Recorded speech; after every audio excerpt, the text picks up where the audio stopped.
The Saiyan prince stood atop a sandstone outcropping as twin suns burned overhead, his arms crossed in defiant posture as three Imperial Star Destroyers descended through Tatooine's atmosphere. The massive wedge-shaped vessels cast shadows across the desert, their turbolaser batteries rotating toward his position. Vegeta's lips curled into a predatory smirk. They had no idea what they were dealing with. Finally, he muttered, his tail unfurling from around his waist and swaying with anticipation. Something worth my time. The encounter with Vader had left him energized rather than cautious.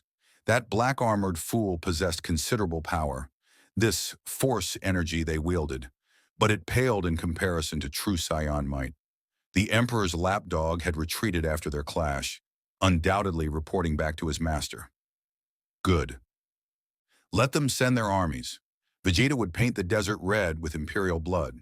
His scouter, miraculously still functional after the dimensional rift, detected multiple power signatures converging on his location.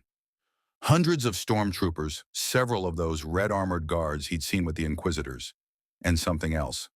Something that made his warrior instincts flare with warning. Whatever approached possessed energy far exceeding the rabble that had challenged him before. The lead Star Destroyer's hangar bay erupted with activity as dozens of TIE fighters screamed toward him, their distinctive wailing engines cutting through the desert wind.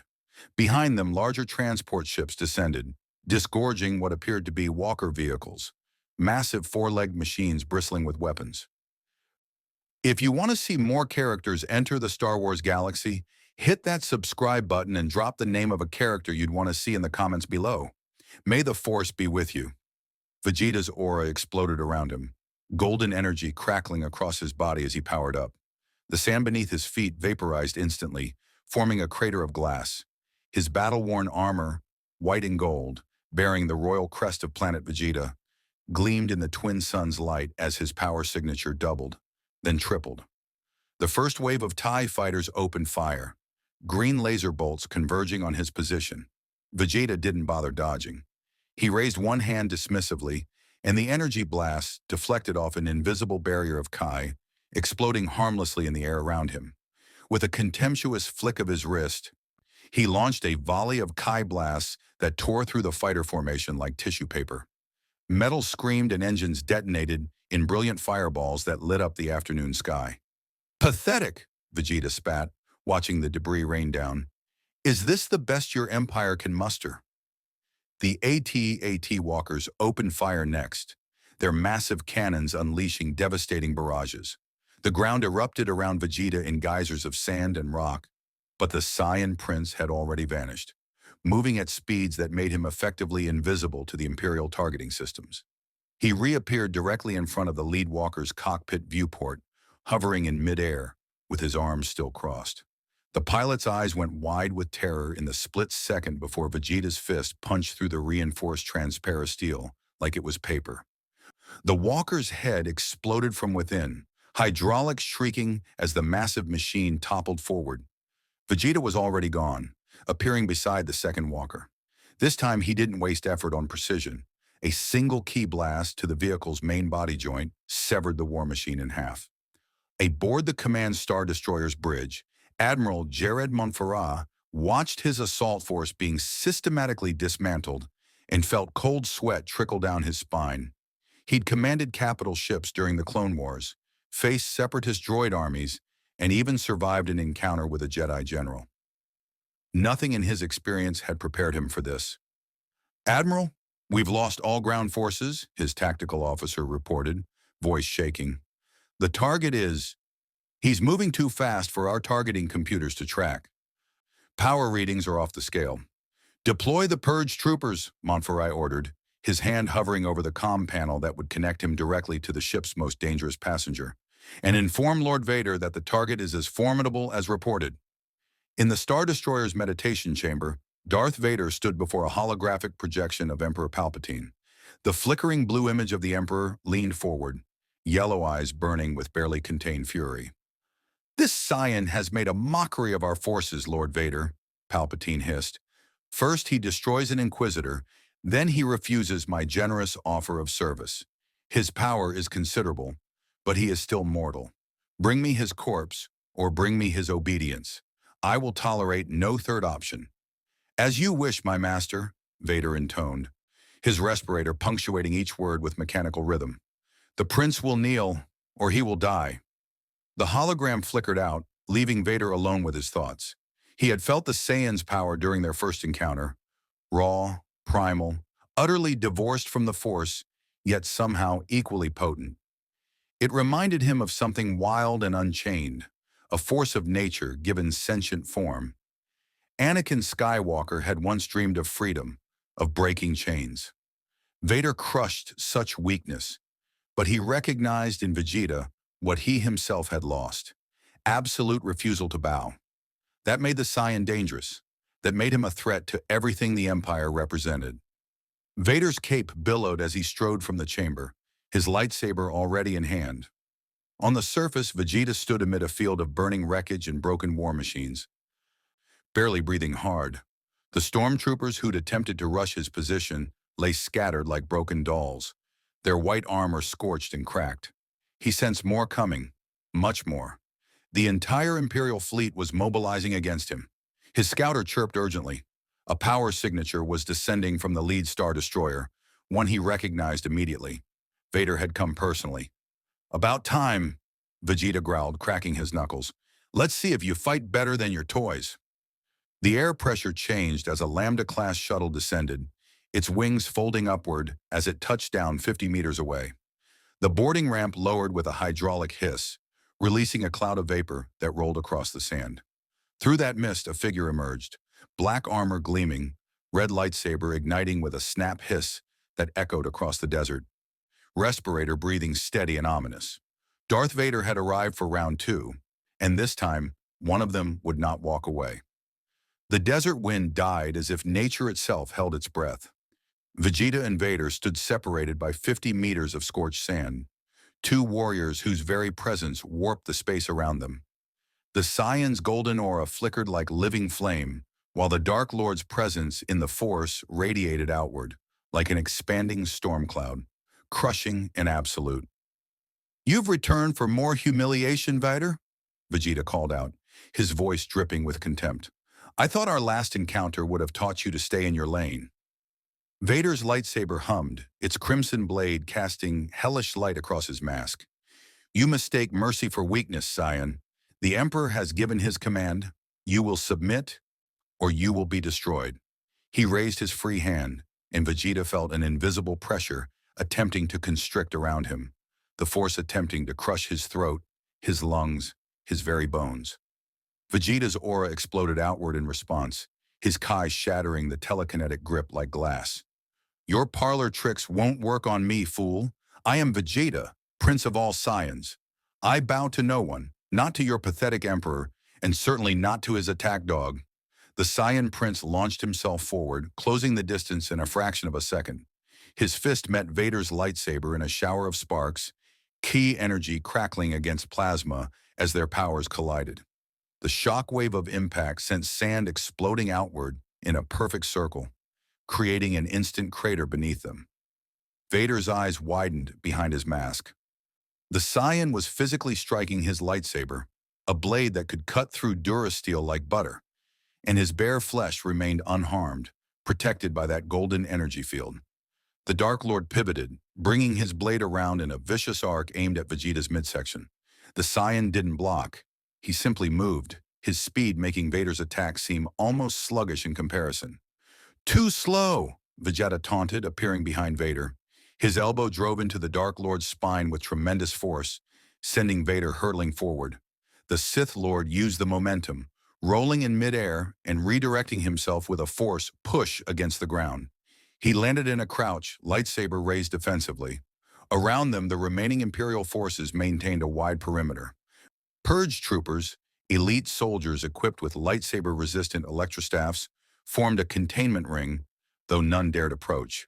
Aboard the Star Destroyer, Admiral Montferrat watched through long-range sensors, his hands gripping the command console until his knuckles went white. Lord Vader he's being pushed back, the tactical officer whispered, disbelief evident in every word. How is this possible?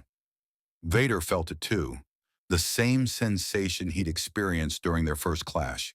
This warrior, this Saiyan, fought without any connection to the Force whatsoever, yet his power rivaled anything Vader had encountered.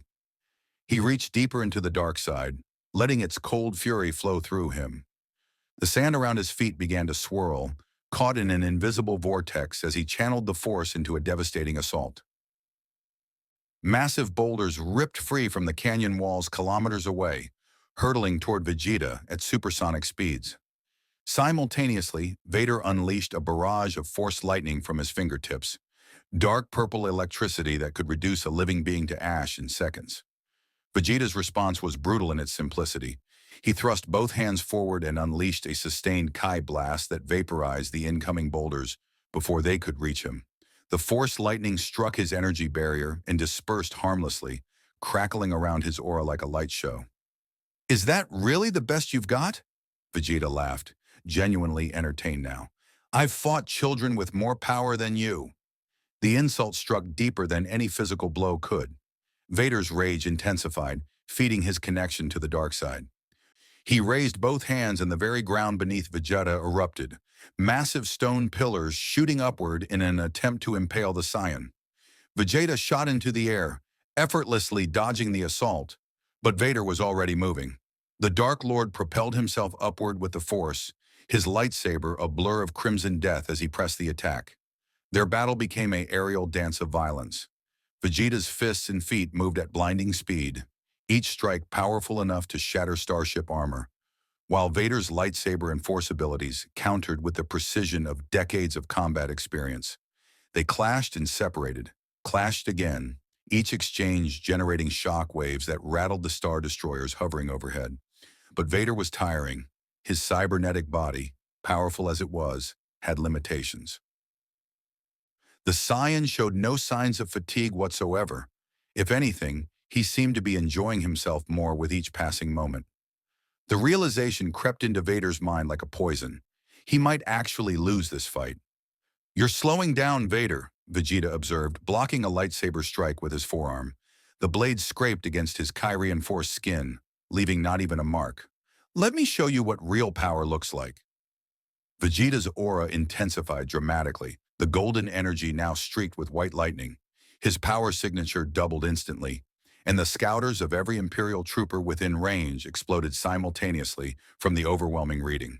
The Saiyan's next punch caught Vader square in the chest, and the Dark Lord's armor, forged from the finest materials in the galaxy, reinforced with Sith alchemy, cracked audibly under the impact. Vader crashed into the sand hundreds of meters away, carving a trench through the desert floor. His respirator sputtered, damaged. Pain lanced through his chest, where Vegeta's strike had fractured his life support systems. He tried to rise, but his mechanical legs failed to respond properly. The Saiyan had damaged something critical. Through the Force, Vader felt it, the Emperor's attention turning toward this battle, watching through some dark connection. He felt his master's disappointment, his cold calculation.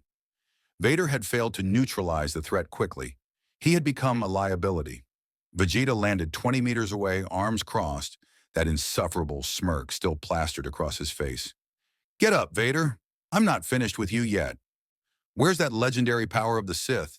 Show me something worth remembering." The Dark Lord forced himself to stand, every movement sending fresh waves of agony through his broken body. His breathing came in ragged gasps, the respirator struggling to maintain function. But through the pain, through the humiliation, Vader felt something else. A grim respect for this warrior who fought with such absolute certainty in his own superiority. "You are formidable, Saiyan," Vader admitted, his voice distorted by his damaged mask. "But you underestimate the Emperor's reach. If I cannot stop you, he will send forces that will drown you in blood. The Empire's resources are infinite." Vegeta's smirk faded, replaced by cold calculation.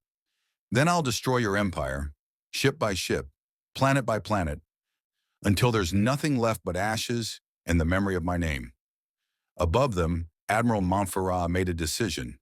His hand slammed down on the orbital bombardment authorization panel. "All Star Destroyers, target the combat zone, maximum firepower, authorization Montferrat 77 Delta. Fire on my mark." The 3 Star Destroyers' turbo laser batteries rotated downward, dozens of cannons locking onto the desert battlefield. Enough firepower to level a city, all focused on two individuals. Vegeta's scouter chirped urgently, and he glanced upward. His enhanced Saiyan vision could see the weapons charging, could calculate the devastating power about to be unleashed. He could survive it, probably, but it would hurt, and he'd be trapped on this miserable desert planet even longer. Time for a new strategy. This has been fun, Vader, but I have an empire to steal.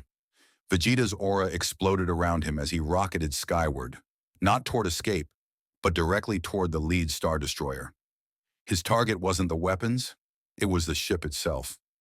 Vader watched the Saiyan ascend, understanding dawning too late.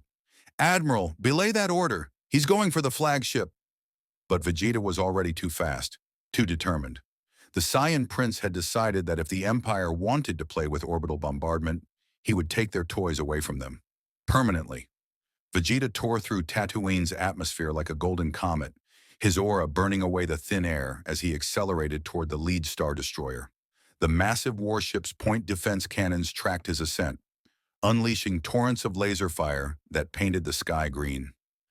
The Saiyan prince weaved through the barrage with contemptuous ease, each evasive maneuver calculated to perfection by centuries of combat instinct bred into his warrior race. Admiral Montferrat stared at his tactical display in horror as the single humanoid signature closed the distance at impossible speed. "All batteries, concentrate fire! Deploy all remaining TIE squadrons! Someone stop him before—" Vegeta's fist struck the Star Destroyer's deflector shield with the force of a tactical warhead. The energy barrier, designed to withstand capital ship weaponry, shattered like crystal under the focus point of his ki-enhanced strike. Alarms shrieked throughout the vessel as the shield generators overloaded and exploded, sending cascades of secondary failures through the ship's systems. "Shield failure across all forward sections," a panicked officer screamed. "Hull breach imminent!" The Saiyan prince didn't slow down. His next strike punched through 30 meters of reinforced durasteel hull plating, creating a jagged wound in the Star Destroyer's superstructure. Atmosphere vented explosively from the breach, along with equipment, debris, and several unfortunate crew members who hadn't secured their emergency harnesses in time. Vegeta pulled himself into the breach, his boots clanging against the deck of a main corridor. Emergency lighting bathed everything in crimson as containment doors slammed shut, attempting to seal off the compromised sections.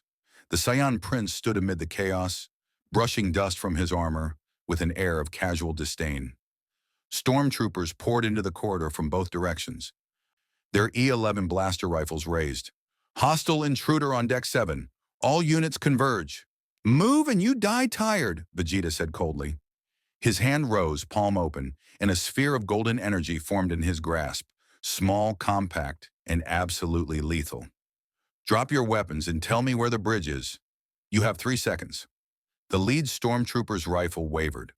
Behind his helmet, TK-7792 was a veteran of a dozen campaigns, trained to face rebels, smugglers, and even rogue force sensitives. But nothing in his training covered what to do when an alien warrior punched through a Star Destroyer's hull with his bare hands. "2," Vegeta continued, his voice dropping to a lethal whisper. The blasters clattered to the deck. Deck 12, TK-7792 stammered. "Central tower, forward section. Please, we have families." "Smart choice." Vegeta's ki blast lanced past them, melting through the sealed blast door behind the troopers and creating a convenient passage.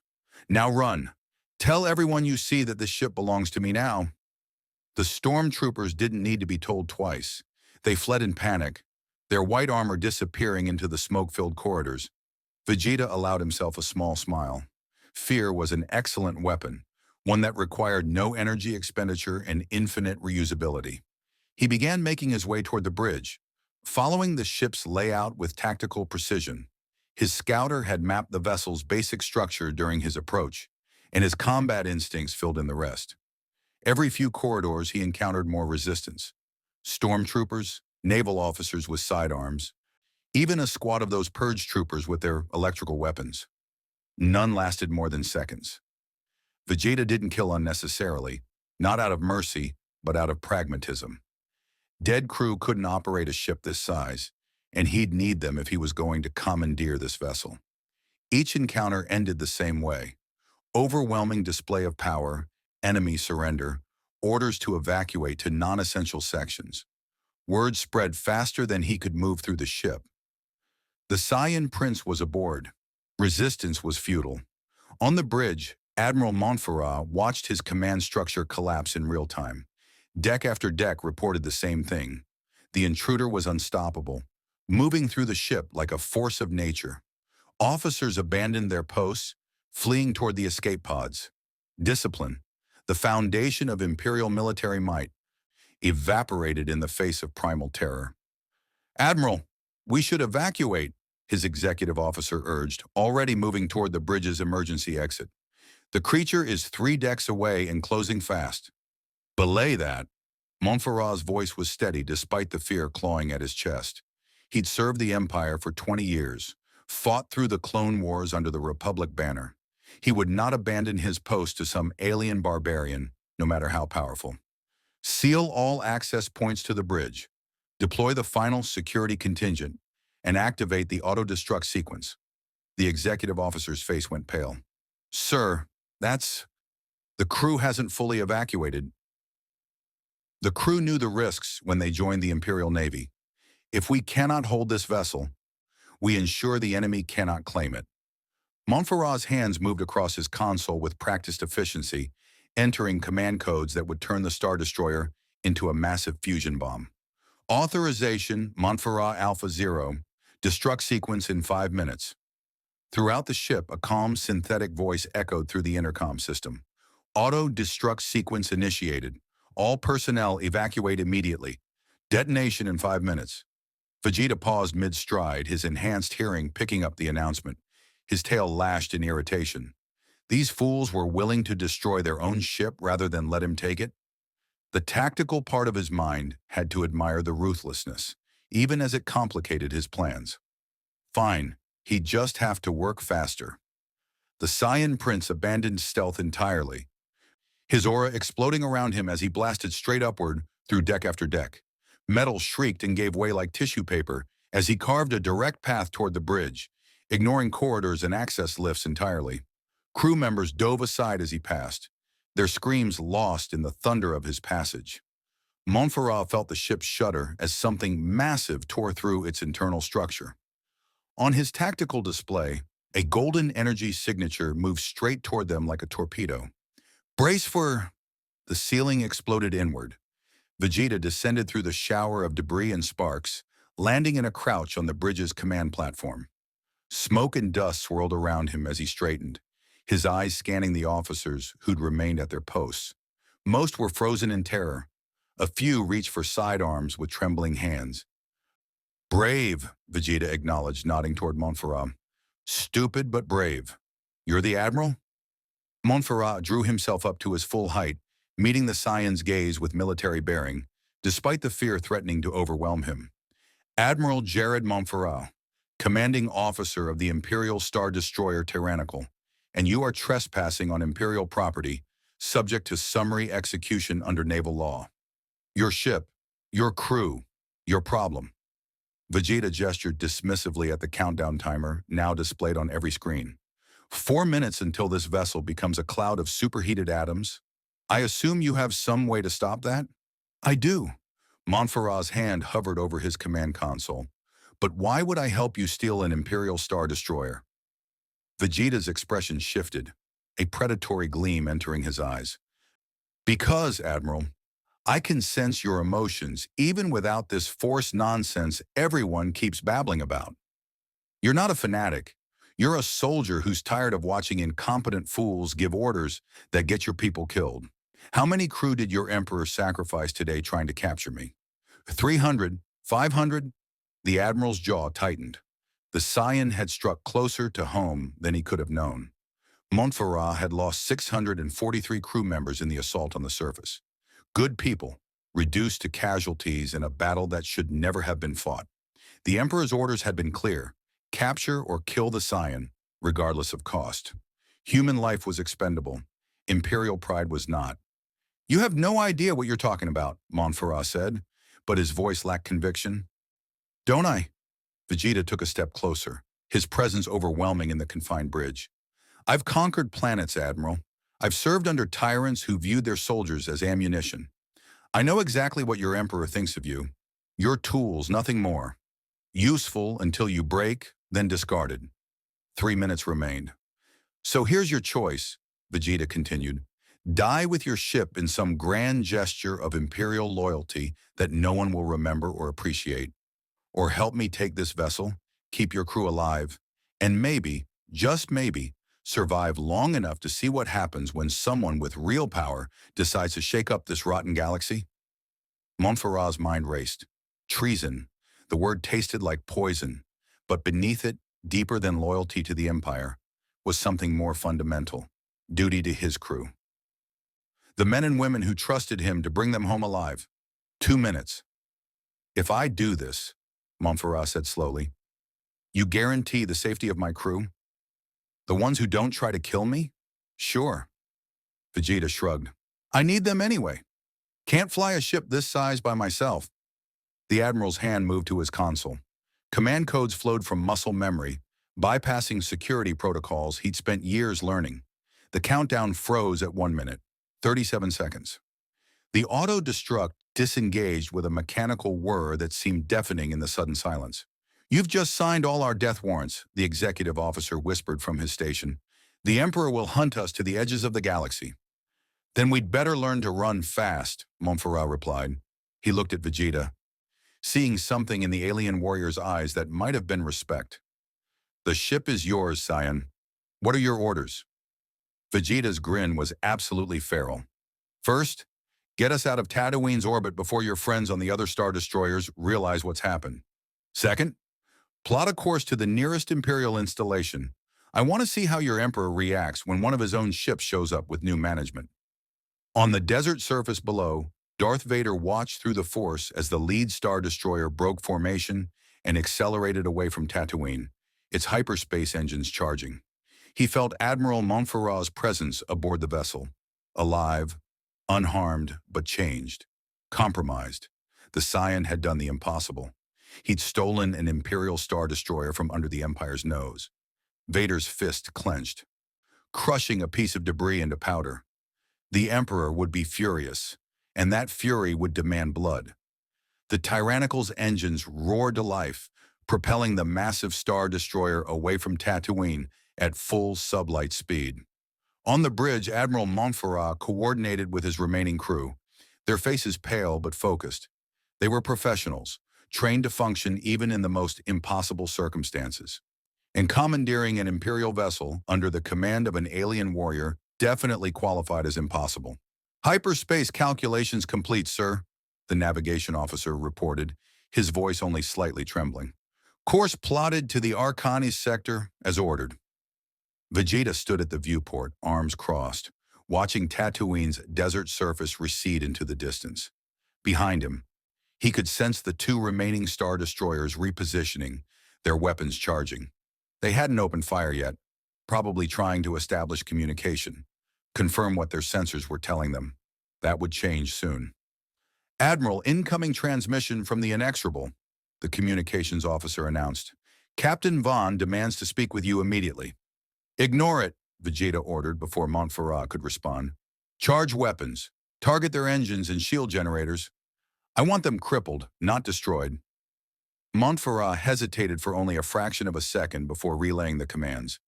His crew moved with mechanical efficiency born from years of drill and discipline. The Tyrannical's turbolaser batteries rotated, locking onto their sister ships with targeting precision that would have been admirable under any other circumstance. Sir, this is mutiny, the executive officer said quietly, standing at Montferrat's shoulder.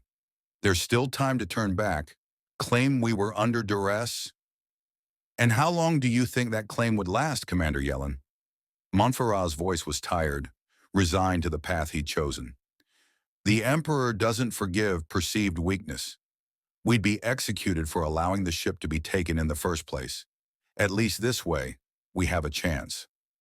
The Inexorable's captain apparently reached the same conclusion every Imperial officer was being forced to accept. The Tyrannical had been compromised. Green turbo laser fire lanced across the void, hammering into the Tyrannical's rear shields. The bridge shuddered as the defensive screens absorbed the barrage, power fluctuations rippling through the overhead displays. "Return fire," Vegeta commanded, "and get us into hyperspace before they bring more ships." The Tyrannical's weapons spoke with apocalyptic fury. Emerald streams of destructive energy tore across space, converging on the inexorable shield generators with surgical precision. The first volley overloaded the forward deflectors. The second punched through armor plating and detonated the primary shield projectors in cascading explosions. The Star Destroyer listed to port, secondary fires erupting across its superstructure. The third Imperial vessel, the Sovereign Will, attempted to flank the Tyrannical, moving with surprising speed for such a massive ship. Its commander had recognized the threat and was attempting to position for a kill shot at the hijacked destroyer's vulnerable engineering sections. Vegeta's eyes tracked the movement with predatory focus. "Hard to starboard, all auxiliary power to forward shields, and someone fire every missile we have at that ship closing on our flank. That's 72 concussion missiles and 40 ion torpedoes," the weapons officer stammered. "Standard doctrine is to conserve ordnance for—" "Did I ask for a tactical lecture?" Vegeta's voice dropped to a dangerous purr. "Fire, everything." The Tyrannical's missile bays erupted in synchronized fury. Over 100 warheads streaked toward the Sovereign Will, their contrails painting brilliant lines across the blackness of space. The Imperial ship's point defense systems went into overdrive, trying desperately to shoot down the incoming swarm. They managed to destroy perhaps 30 missiles before the rest slammed home. The Sovereign Will's shields collapsed under the onslaught. Ion torpedoes detonated across the hull, their electromagnetic pulses frying circuitry and disabling weapon systems. Concussion missiles followed, ripping through unshielded armor and gutting entire sections of the vessel. Within seconds, the once mighty Star Destroyer was reduced to a drifting hulk, its lights flickering as emergency power struggled to maintain life support. "Hyperspace ready," navigation announced. "On your command." "Jump!" Vegeta ordered. The stars elongated into brilliant streaks as the Tyrannical leapt into hyperspace, leaving behind two crippled Imperial warships in a very confused ground force on Tatooine. In the meditation chamber of one of those damaged vessels, Darth Vader stood in darkness, his rage a palpable thing that made the bulkheads groan. The Scion had humiliated him in combat, stolen an Imperial Star Destroyer, and escaped. Unacceptable. Vader's gloved hand clenched, and the metal wall beside him crumpled like paper. The Emperor would demand explanations, demand results, and Vader would provide them, written in Scion blood. But first, he needed to understand his enemy. The Sith Lord activated his personal holocom, entering a priority code that would reach the Emperor directly regardless of his location or current activity. The flickering hologram of Palpatine appeared within moments. The Emperor's hooded face twisted in barely contained fury. "Lord Vader, I have just received reports that defy belief. Please tell me that a primitive alien has not successfully stolen one of our Star Destroyers." "It is as you say, my master," Vader replied, each word carefully measured. "The Scion's power exceeds initial projections. He is adaptable, ruthless, and his combat capabilities rival. I do not care about his capabilities." Palpatine's image crackled with dark energy, his anger manifesting through the Force itself. "I care about results. You were to capture or kill this creature, and instead he has made the Empire appear weak. Do you comprehend how this will embolden our enemies? The rebellion will seize upon this as propaganda." Vader absorbed the rebuke in silence. His master was correct, of course. The strategic implications of this disaster extended far beyond a single stolen ship. Every Imperial officer would now question the Empire's invincibility. Every rebel cell would see this as proof that the Emperor could be defied. "I will hunt him down personally, Master," Vader promised. "The Scion will not survive our next encounter." "See that he doesn't." Palpatine leaned forward, his yellow eyes boring into Vader through the hologram. "And Lord Vader, do not fail me again. I invested considerable resources in your reconstruction. It would be unfortunate if I had to reconsider the value of that investment." The hologram winked out, leaving Vader alone with the implicit threat hanging in the recycled air. The Emperor's patience had limits, and Vader had just tested them severely. He needed a victory, and he needed it soon. Meanwhile, aboard the tyrannical, Vegeta explored his newly acquired vessel with the same intensity he brought to everything. The Star Destroyer was crude compared to Frieza's technology. No gravity manipulation, no planetary destruction capabilities. But it had potential. More importantly, it had crew. Admiral Montferrat found him in the main hangar bay, examining a squadron of TIE fighters with undisguised contempt. "These fighters are pathetic," Vegeta announced without preamble. "No shields, no hyperdrive, barely enough firepower to scratch paint. What kind of military uses disposable fighters?"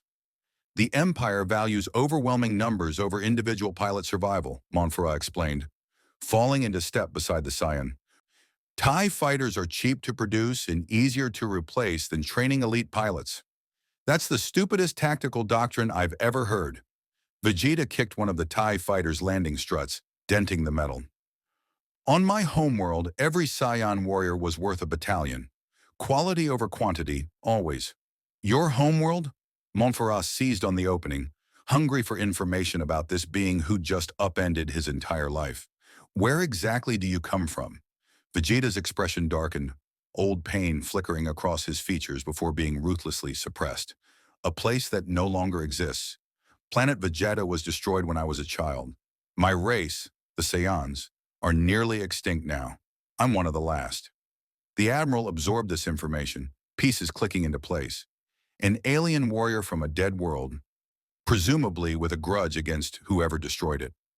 That kind of trauma could explain the barely controlled aggression, the contempt for authority, the absolute certainty that strength was the only currency that mattered. "I'm sorry," Montferrat said, and meant it. He'd lost his own homeworld during the Clone Wars, watched from orbit as separatist bombardment turned lush forests into burning ash. Some wounds never fully healed. "Save your sympathy." Vegeta turned away from the fighters, his tail swishing with agitation. "I didn't tell you that story to gain your pity. I told you so you'd understand what I am. I'm a survivor, Admiral. I've fought through hells you can't imagine, served tyrants who make your emperor look like a child playing at dictatorship, and I'm still here, still standing, while empires have crumbled around me." "And what do you want now?" Montferrat asked. "You've stolen a Star Destroyer. You've made an enemy of the most powerful regime in the galaxy. What's your endgame?" Vegeta's grin was all teeth and predatory intent. "Simple. I'm going to do what I do best. Conquer. This galaxy has empires, republics, criminal syndicates, all fighting for dominance. They're all weak, all corruptible, all ripe for the taking. I'll carve out my own territory, build my own power base, and anyone who gets in my way, Empire, Rebellion, Jedi, Sith, will learn why the Saiyan race was feared across the cosmos." The Admiral felt a chill run down his spine. This wasn't the boast of a madman. This was a declaration of war from a being who'd already proven he had the power to back up his words. Montferrat had cast his lot with this creature, and now they would all ride the whirlwind together. "The crew is afraid," Montferrat said after a moment. "They need to know what's expected of them. What happens to Imperial soldiers who serve under a Saiyan commander? They follow orders, fight when I tell them to fight, and don't waste my time with incompetence." Vegeta replied. "Do that, and they'll be fine. Cross me, and they'll discover exactly how painful death can be." "Simple enough?" "Crystal clear." Montferrat activated his comlink. "All hands, this is Admiral Montferrat. Our situation has changed. We are no longer operating under Imperial command. Anyone who wishes to leave may take a shuttle to the nearest Imperial outpost. No questions asked, no retaliation. Those who remain do so of your own free will. You will be serving under new leadership, and it will be different. But I give you my word that you will be treated fairly, and your lives will not be thrown away carelessly. Montferrat out." Throughout the ship, crew members made their choices. Some headed for the shuttle bays immediately, unwilling to risk Imperial retribution or unable to stomach serving an alien conqueror. Others remained at their posts, either out of loyalty to Montferrat, pragmatic acceptance of their situation, or simple curiosity about what came next. By the time the hyperspace jump concluded, the Tyrannical had lost approximately 20% of its crew. Those who remained looked at their new reality with a mixture of fear and something that might have been hope. Vegeta stood on the bridge as the ship dropped back into real space. Tatooine's twin suns now replaced by the unfamiliar stars of the Arcani sector. Somewhere out there, the Empire was already mobilizing to hunt him down. Darth Vader was probably fuming, planning revenge. The Emperor himself had been made to look weak. Good. Let them come. Vegeta had spent his entire life fighting impossible odds. One more galactic superpower on his list of enemies hardly mattered. Set course for the nearest inhabited system, Vegeta commanded. Something with resources worth taking and defenders worth fighting. Time to show this galaxy what a Saiyan can do. Admiral Montferrat input the calculations, committing himself fully to this new path. Course laid in, the Geonosis system is 3 hours away at current speed. Heavy industrial base, moderate Imperial presence. Perfect.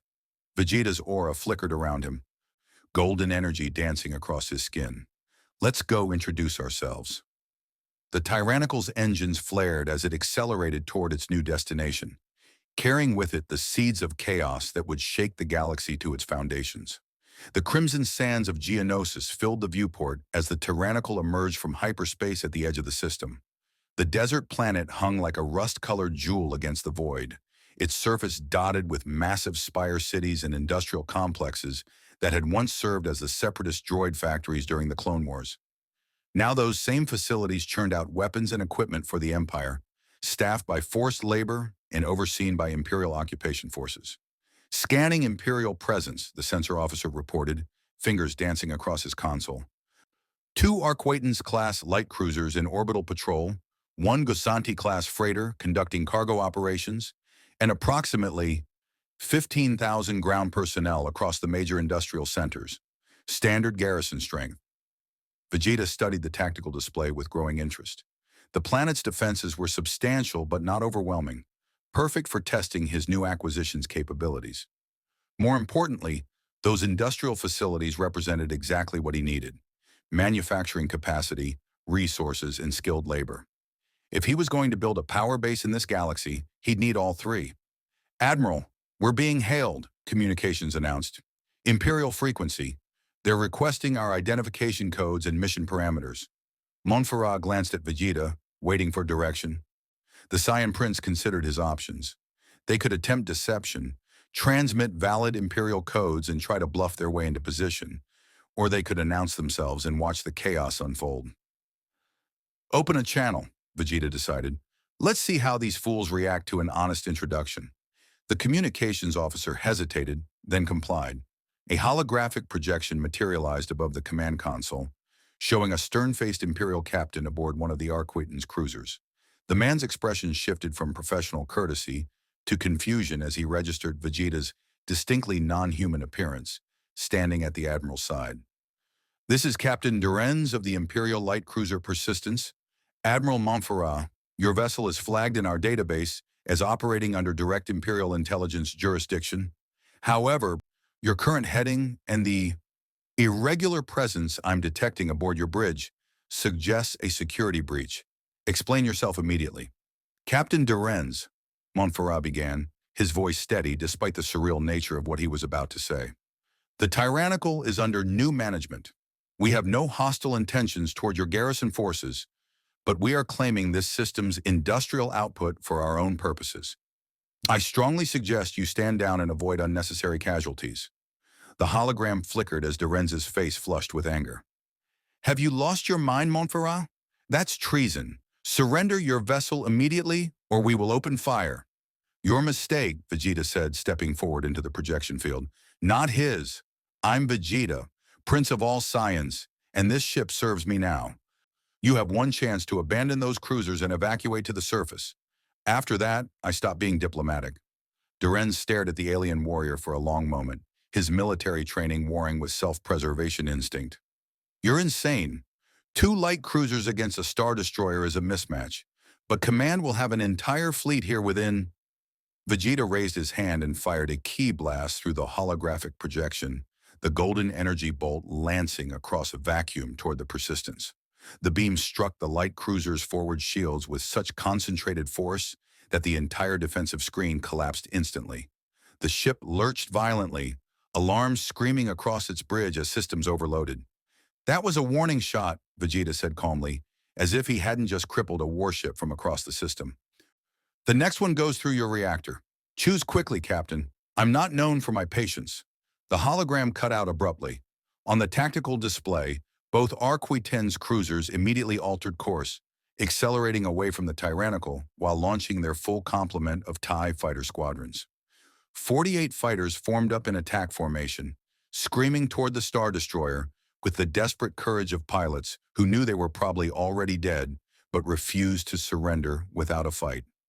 "Launch our own fighters," Montferrat ordered, falling back into military routine despite the insanity of the situation.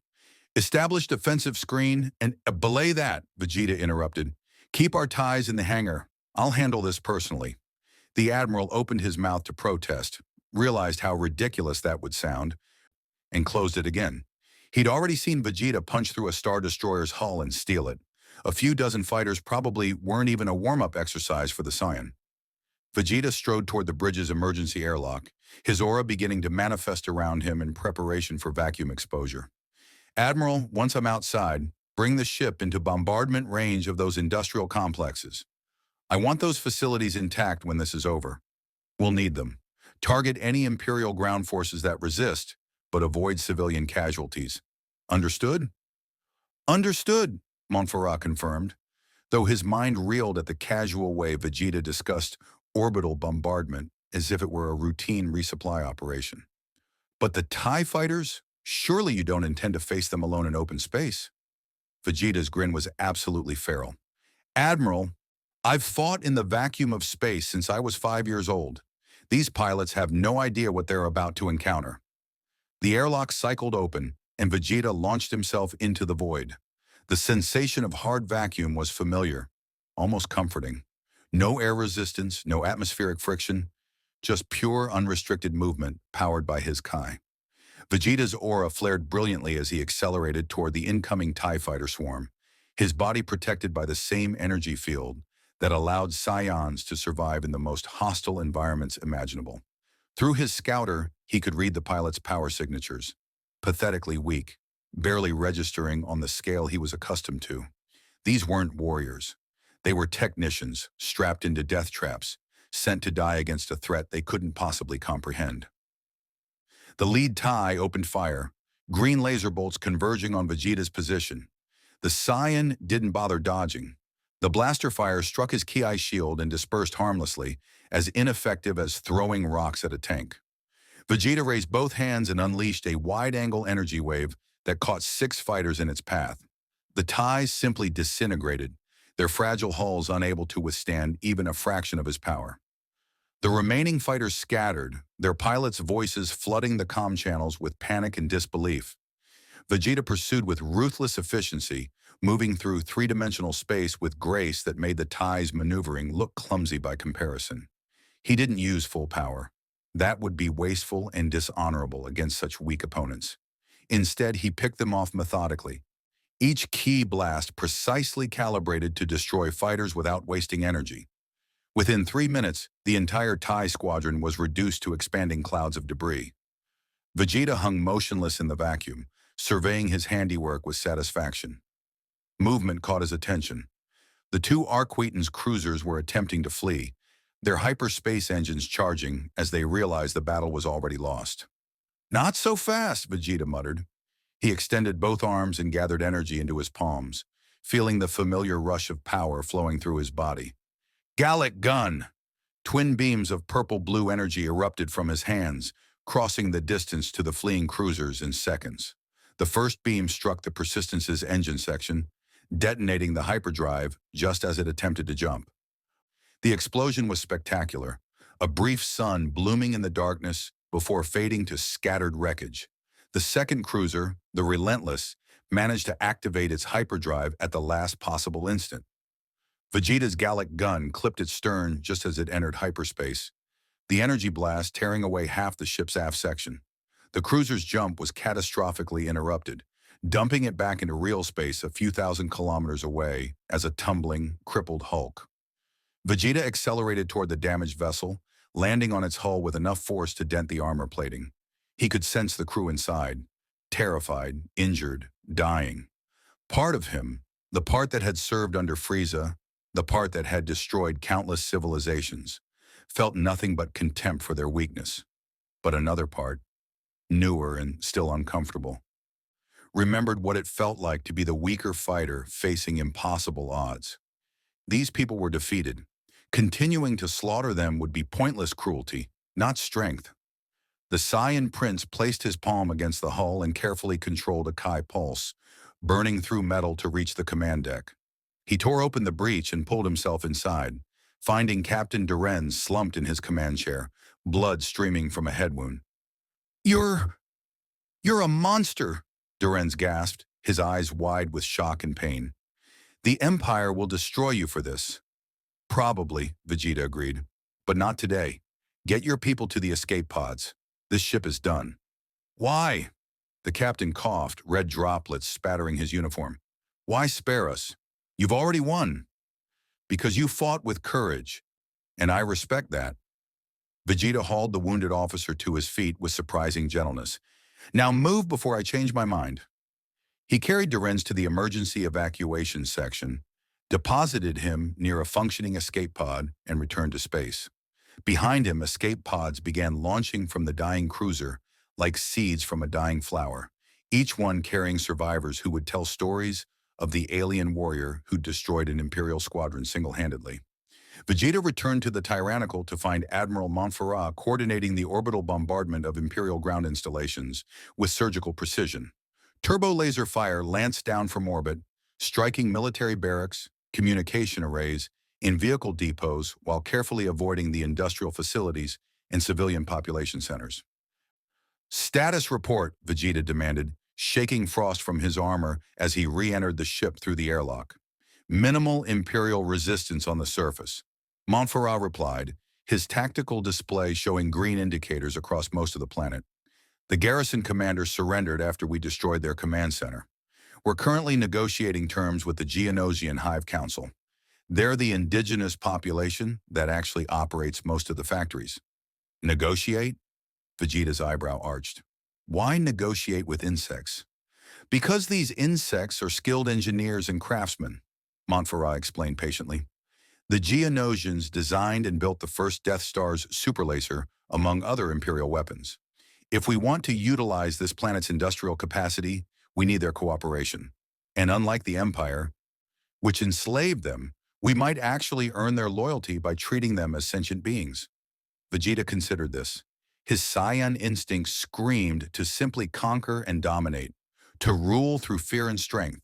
But his experience, both serving Frieza and later fighting alongside Goku and the others, had taught him that brute force alone wasn't always the most effective strategy. Fine, he conceded. What do they want? Freedom from Imperial occupation, primarily. Fair compensation for their labor. The right to self-governance under Geonosian law. In exchange, they'll continue operating the factories and provide us with whatever equipment we need. Done. Arrange a meeting with their leaders. I want to see these facilities personally.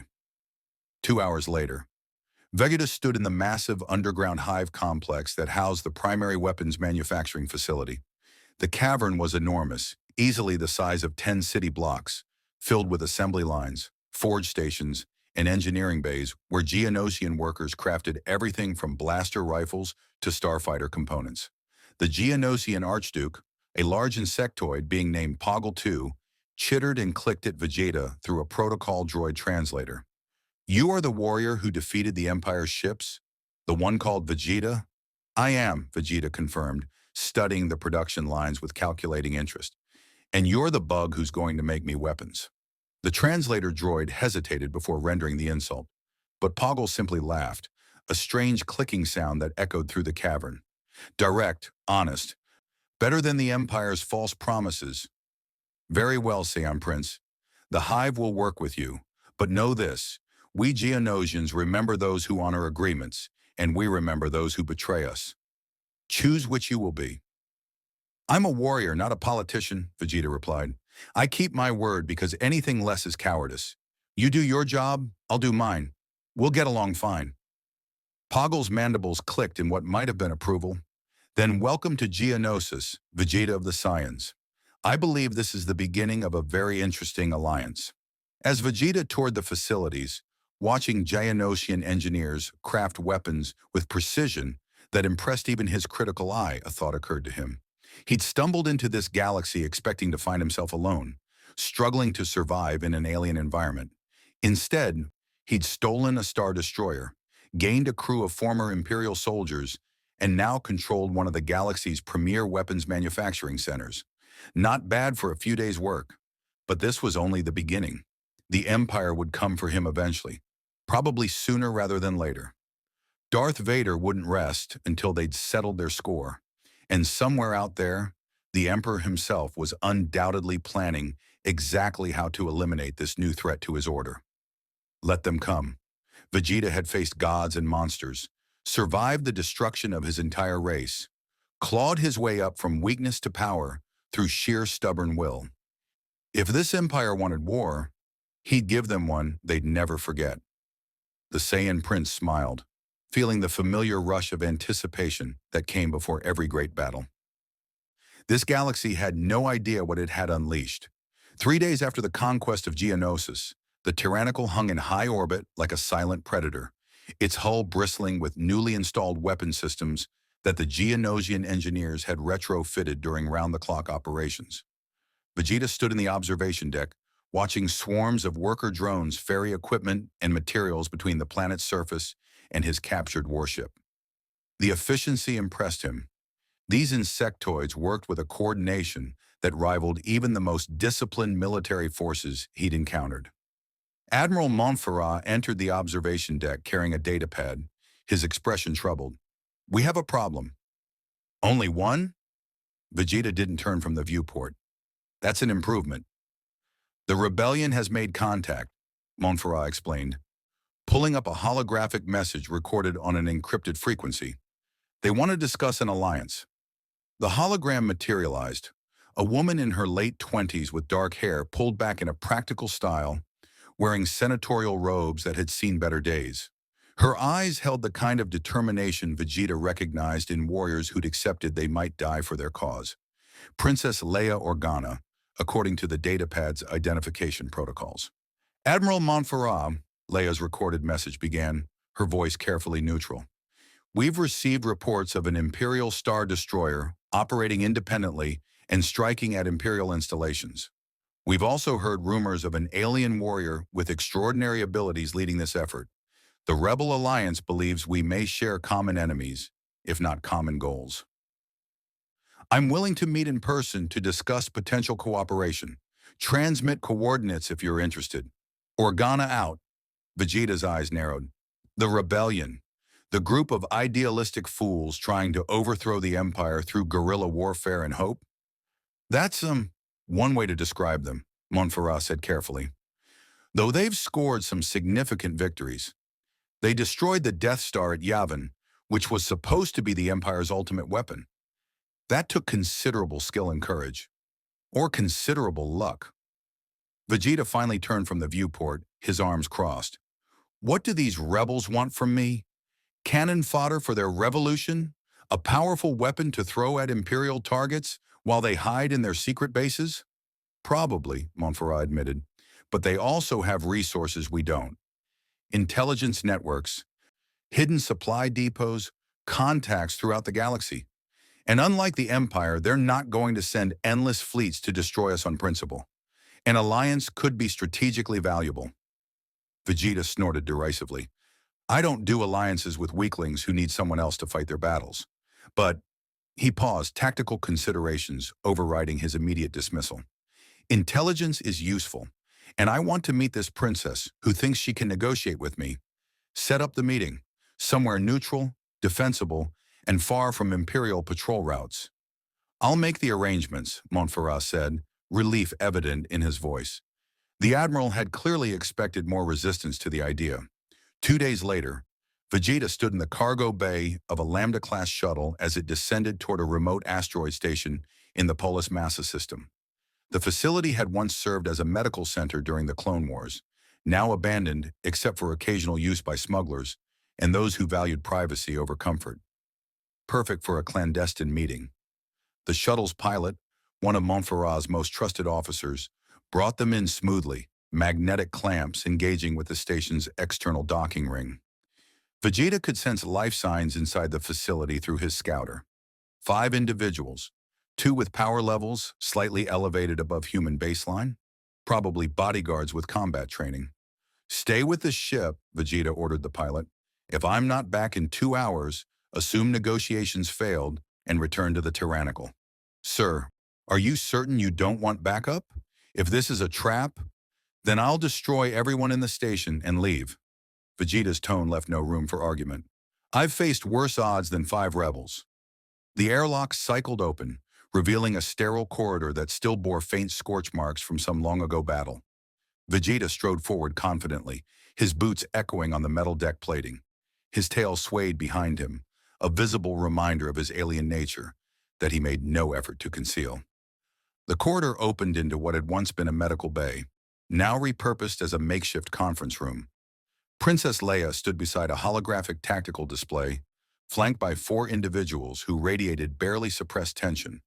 2 were human, a man and woman in military fatigues carrying blaster rifles. The third was a Bothan, his fur slightly raised in a display of unease. The fourth made Vegeta pause. A Wookiee, massive, covered in brown fur, carrying a bowcaster that looked like it could punch holes through durasteel.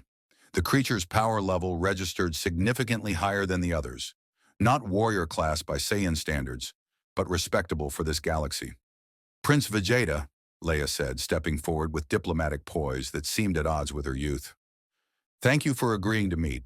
I'm Princess Leia Organa of Alderaan, and these are members of the Rebel Alliance's Special Forces Division. I know who you are, Vegeta interrupted, his eyes scanning the room for threats or hidden weapons. Your message said you wanted to discuss cooperation. I'm here. Talk.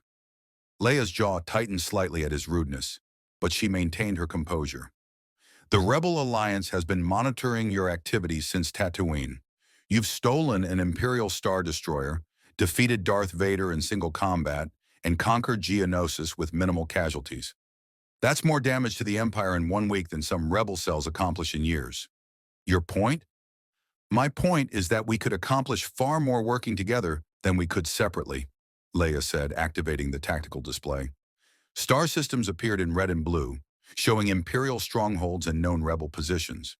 The Alliance has intelligence on Imperial fleet movements, supply routes, and vulnerable installations. You have raw power and a Star Destroyer. Combined, we could strike devastating blows against the Empire. Vegeta studied the display with professional interest, his tactical mind already identifying targets and calculating assault vectors. But something in Leia's presentation bothered him, an underlying assumption that set his teeth on edge. You want to use me, he said flatly. Point me at Imperial targets like a weapon? Let me do the dangerous work while your rebellion claims credit for victories they didn't earn. That's not, Leia began, but Vegeta cut her off with a sharp gesture. Don't insult my intelligence, Princess. I've served under tyrants who were far better at manipulation than you. I know what it looks like when someone tries to make a tool out of me. His aura flickered dangerously, golden energy crackling around his body. The rebel soldiers immediately raised their weapons, but the Wookiee, surprisingly, made a restraining gesture. Leia held her ground despite the palpable threat radiating from the Scion. You're right. I did come here hoping to recruit you to our cause, but I also came here to offer something genuine. Respect for what you've accomplished, and recognition that you're fighting for your own reasons, not ours. Then what exactly are you offering? Vegeta's aura subsided slightly, curiosity overriding irritation. Information sharing, but no command structure, Leia proposed. We tell you about Imperial movements and weak points.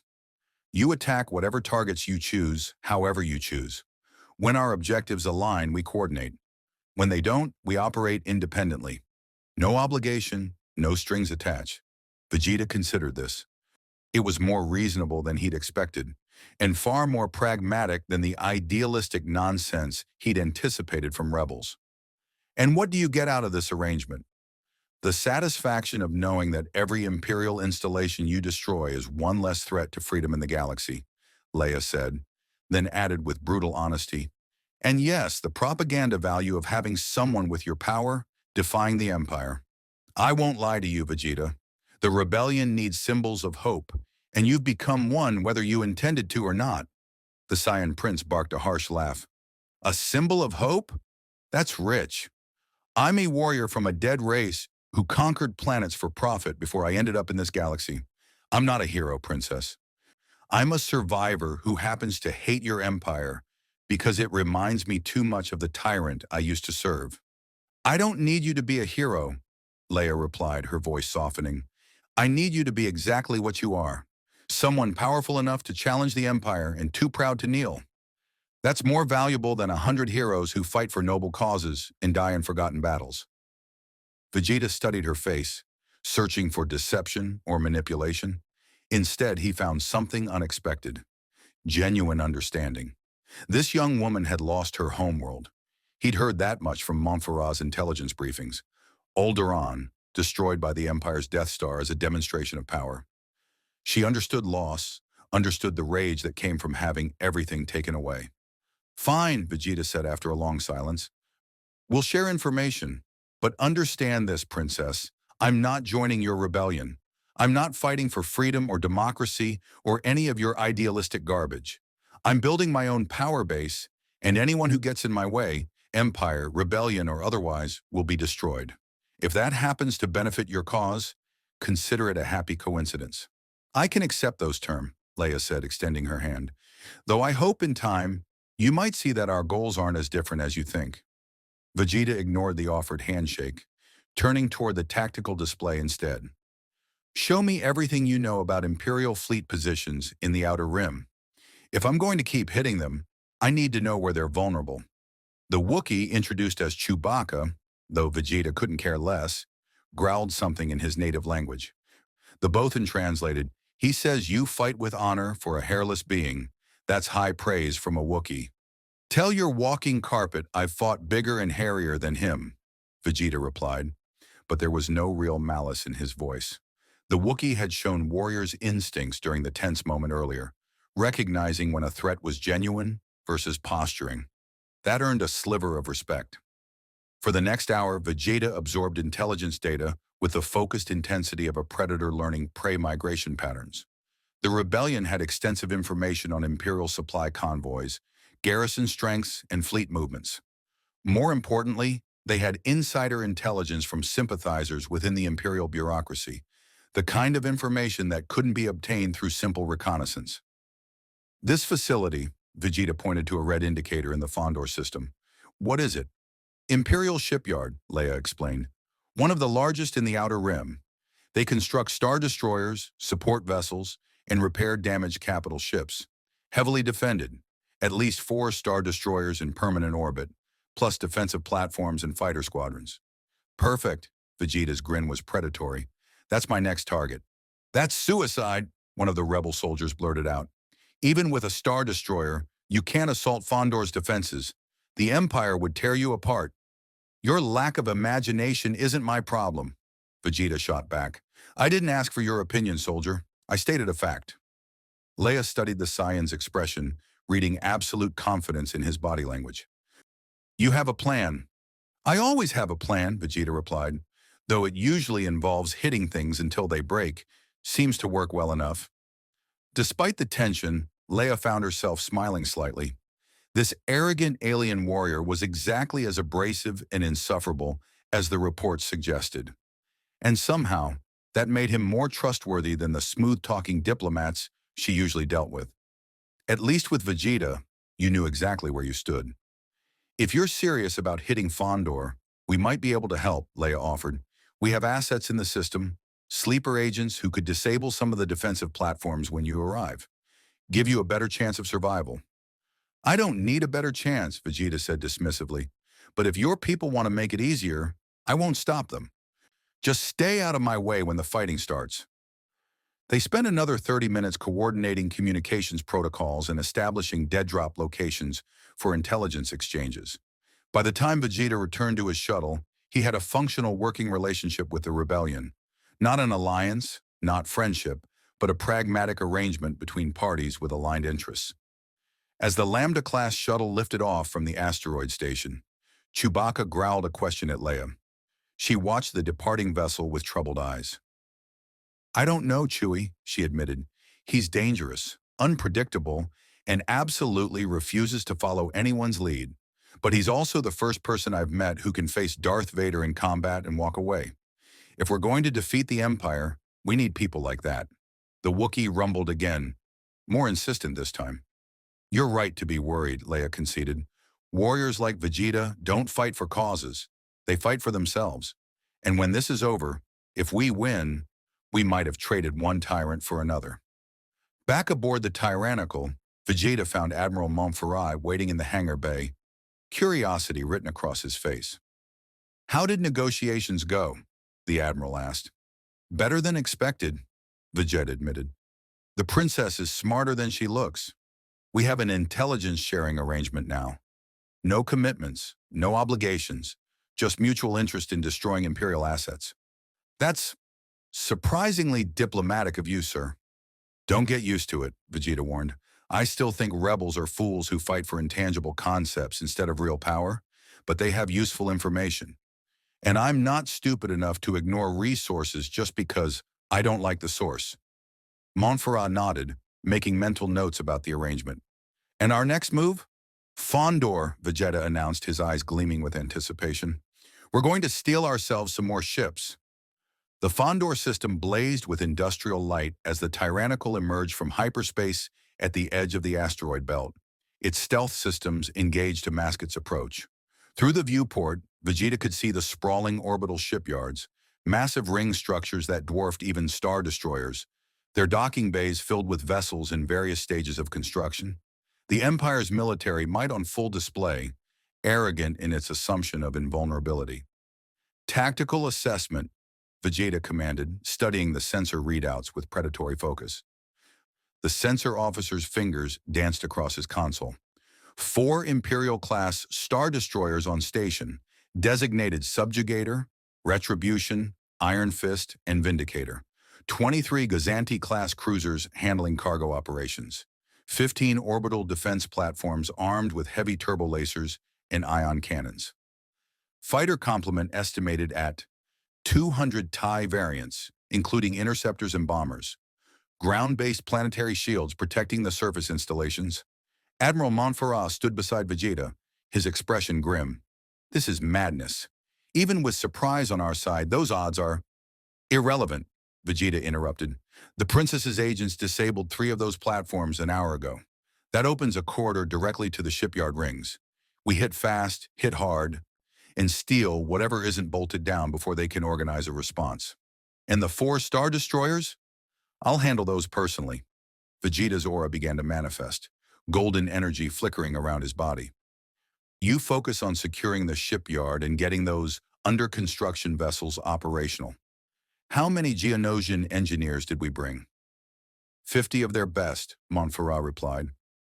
"Archduke Poggle insisted they could get Imperial ships operational within hours if we secured the facilities.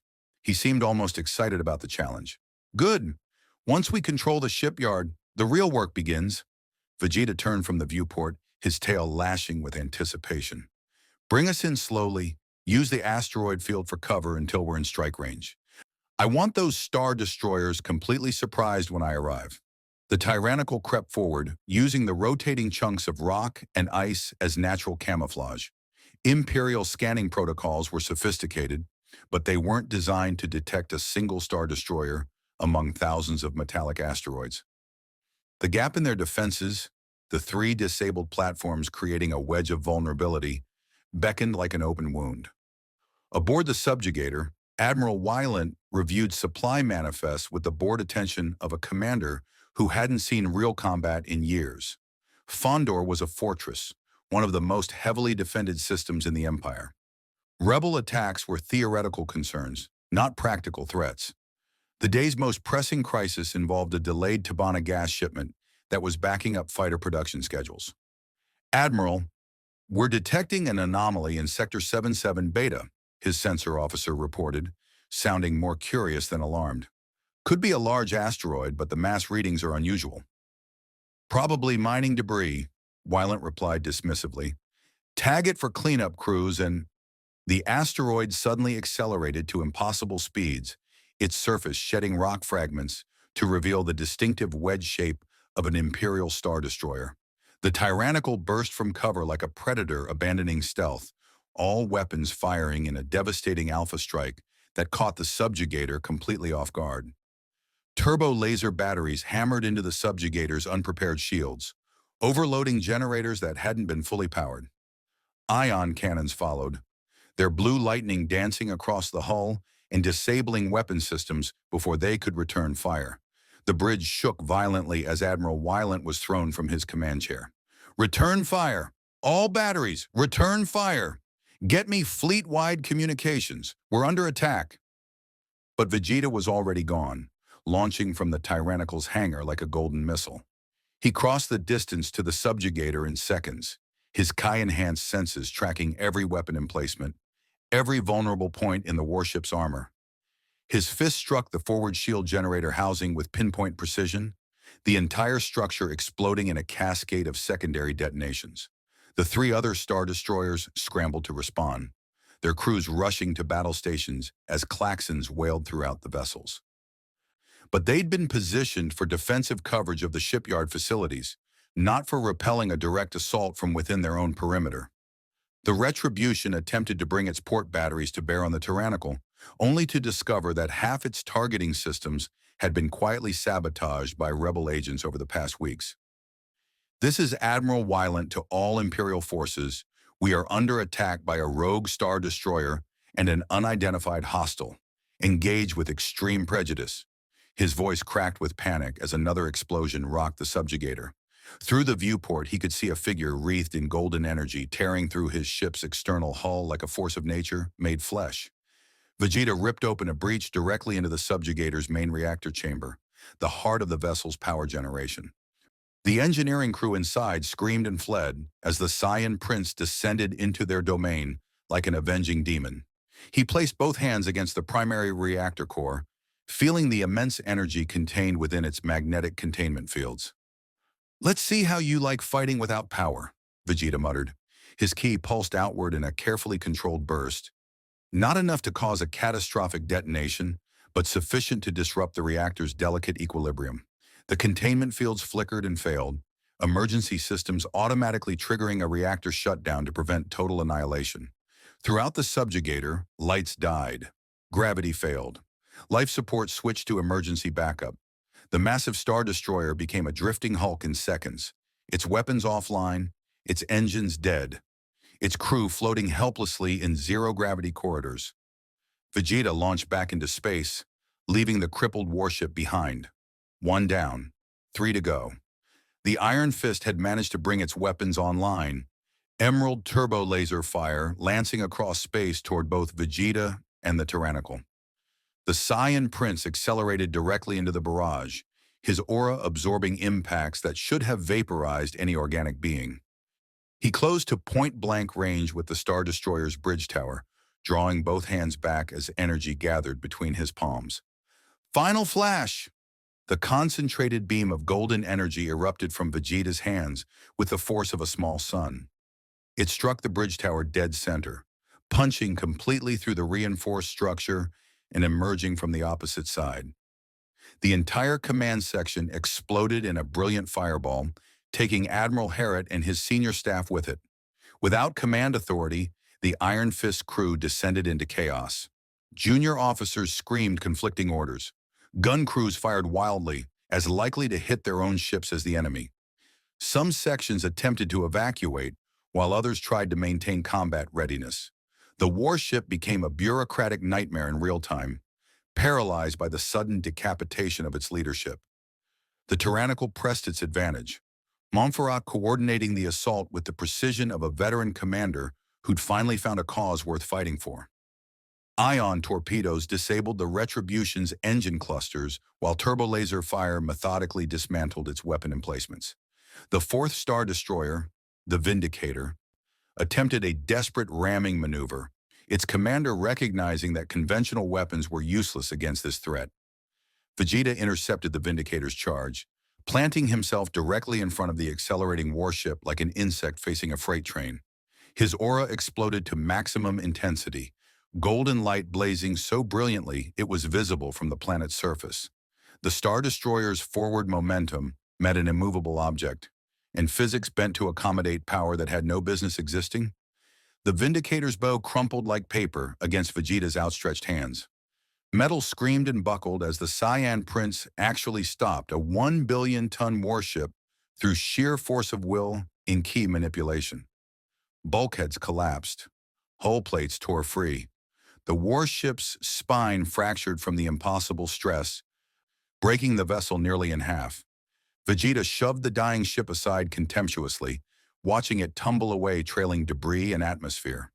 4 Imperial Star Destroyers, neutralized in under 10 minutes. On the planet's surface, Imperial commanders watched their orbital defenses collapse with mounting horror. Garrison Commander General Thelm activated the planetary emergency broadcast. "This is General Thelm to all Imperial forces on Fondor. We are Code Black, hostile takeover of orbital space. Activate all ground-to-space defenses and prepare for possible invasion.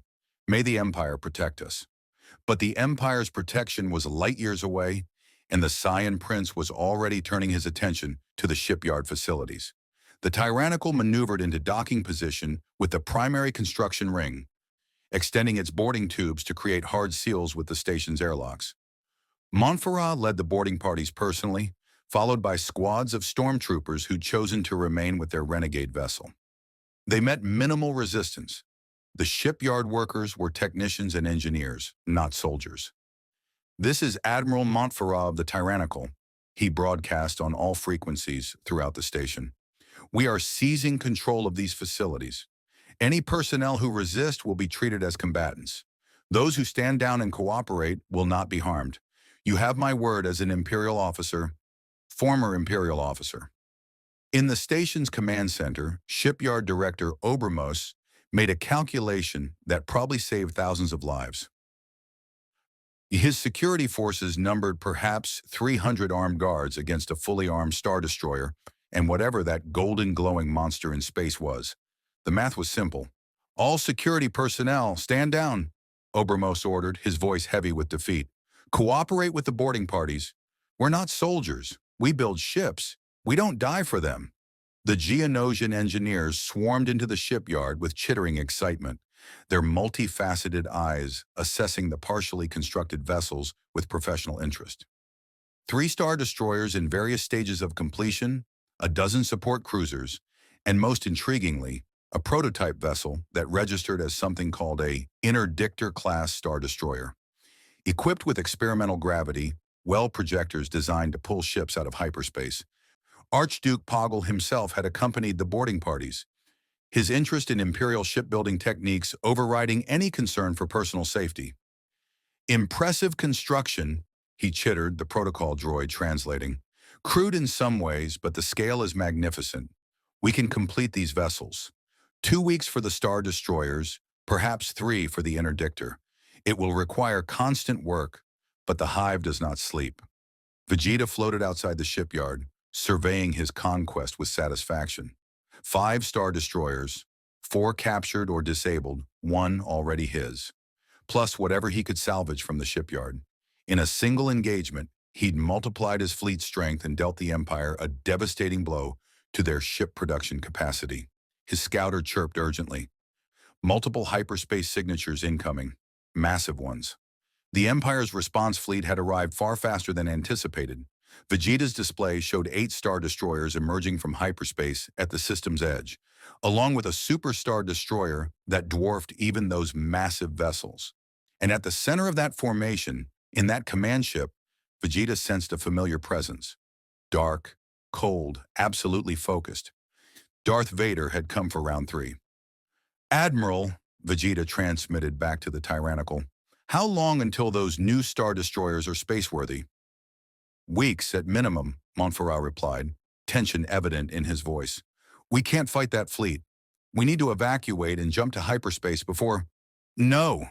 Vegeta's voice was hard as Durasteel. We hold this position. Load every operational weapons system we captured onto the Tyrannical. Get those orbital platforms back online and hack their targeting systems to recognize Imperial IFF codes as hostile. And tell your Geonosian friends to work faster. We're about to give them motivation.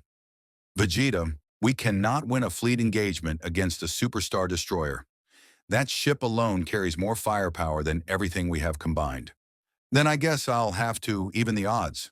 Vegeta began flying toward the incoming Imperial fleet, his aura blazing defiance against the void. Besides, Admiral, since when has impossible ever stopped me? Behind him, the Tyrannical scrambled to fortify its position, every crew member understanding they were about to witness either the most spectacular victory or the most catastrophic defeat in recent galactic history.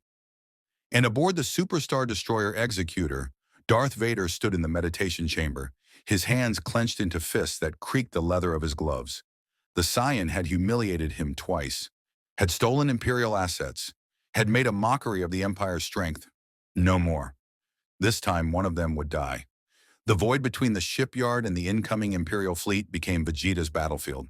The Saiyan prince hung motionless in the vacuum, his golden aura pulsing with barely restrained power as he watched 8 star destroyers and 1 superstar destroyer advance in perfect formation. Even at this distance, he could read the power signatures aboard those vessels. Thousands of crew members, hundreds of fighters, and at the center of it all, that dark presence he'd faced twice before. Vader. The Imperial fleet maintained their approach vector, engines burning bright against the starfield. They weren't attempting subtlety or tactical maneuvering. This was a demonstration of overwhelming force, a declaration that the Empire's patience had run out. Vegeta's scouter calculated trajectories, weapons ranges, and optimal strike patterns with cold efficiency. Tyrannical to Vegeta, Montferrat's voice crackled through the comm system built into his scouter. Sir, they're hailing us, demanding immediate surrender of all vessels and facilities, along with your unconditional capitulation to Imperial custody. Tell them to come take it, Vegeta replied, cracking his knuckles in anticipation. And Admiral, this is going to get messy. Keep the shipyard crew in the interior sections and be ready to repel boarders. Vader's not just here for me. He'll want to reclaim these facilities. Understood. And Vegeta? May the Force be with you. The Saiyan prince smirked at the irony. I don't need the Force, Admiral. I have something better. Saiyan pride. The Imperial fleet opened fire at maximum range, testing his defenses. Turbolaser bolts converged on Vegeta's position from multiple vectors, each blast carrying enough energy to level city blocks. The Saiyan didn't move. His aura intensified, forming a dense shell of Kai around his body, and the turbolaser fire simply dissipated against it like rain against stone. Aboard the Executor's bridge, Admiral Piet watched this display with mounting unease. Lord Vader, the turbolasers are ineffective. Whatever energy field he's projecting is absorbing impacts that should have vaporized him. Darth Vader stood behind the Admiral, his presence a weight upon every crew member's consciousness. Then we will test the limits of that field. Concentrate all forward batteries on the target. Maximum sustained fire. 8 star destroyers in the Executor unleashed hell itself. Hundreds of turbo laser batteries fired in synchronized volleys, creating a storm of destructive energy that turned space itself into a sea of green fire. The barrage was sufficient to crack a planet's crust, to boil oceans, to reduce mountains to molten slag. Vegeta crossed his arms and let it wash over him, his aura burning brighter with each impact. The raw energy fed his battle lust, reminded him of the challenges he'd faced across the cosmos. This was what he lived for, the moment when survival itself became a statement of superiority. But he wasn't just going to stand there and take it. The Saiyan prince thrust both hands forward, gathering ki into twin spheres that crackled with barely contained fury. Big Bang attack. 2 massive energy blasts erupted from his palms, crossing the distance to the Imperial fleet in seconds. The first struck the lead Star Destroyer's forward shields, completely overwhelming the defensive screens and punching through the bow armor like it was tissue paper.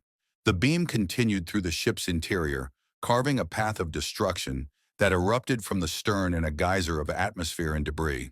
The second blast caught another Star Destroyer amidships, the explosion so violent it broke the vessel's spine.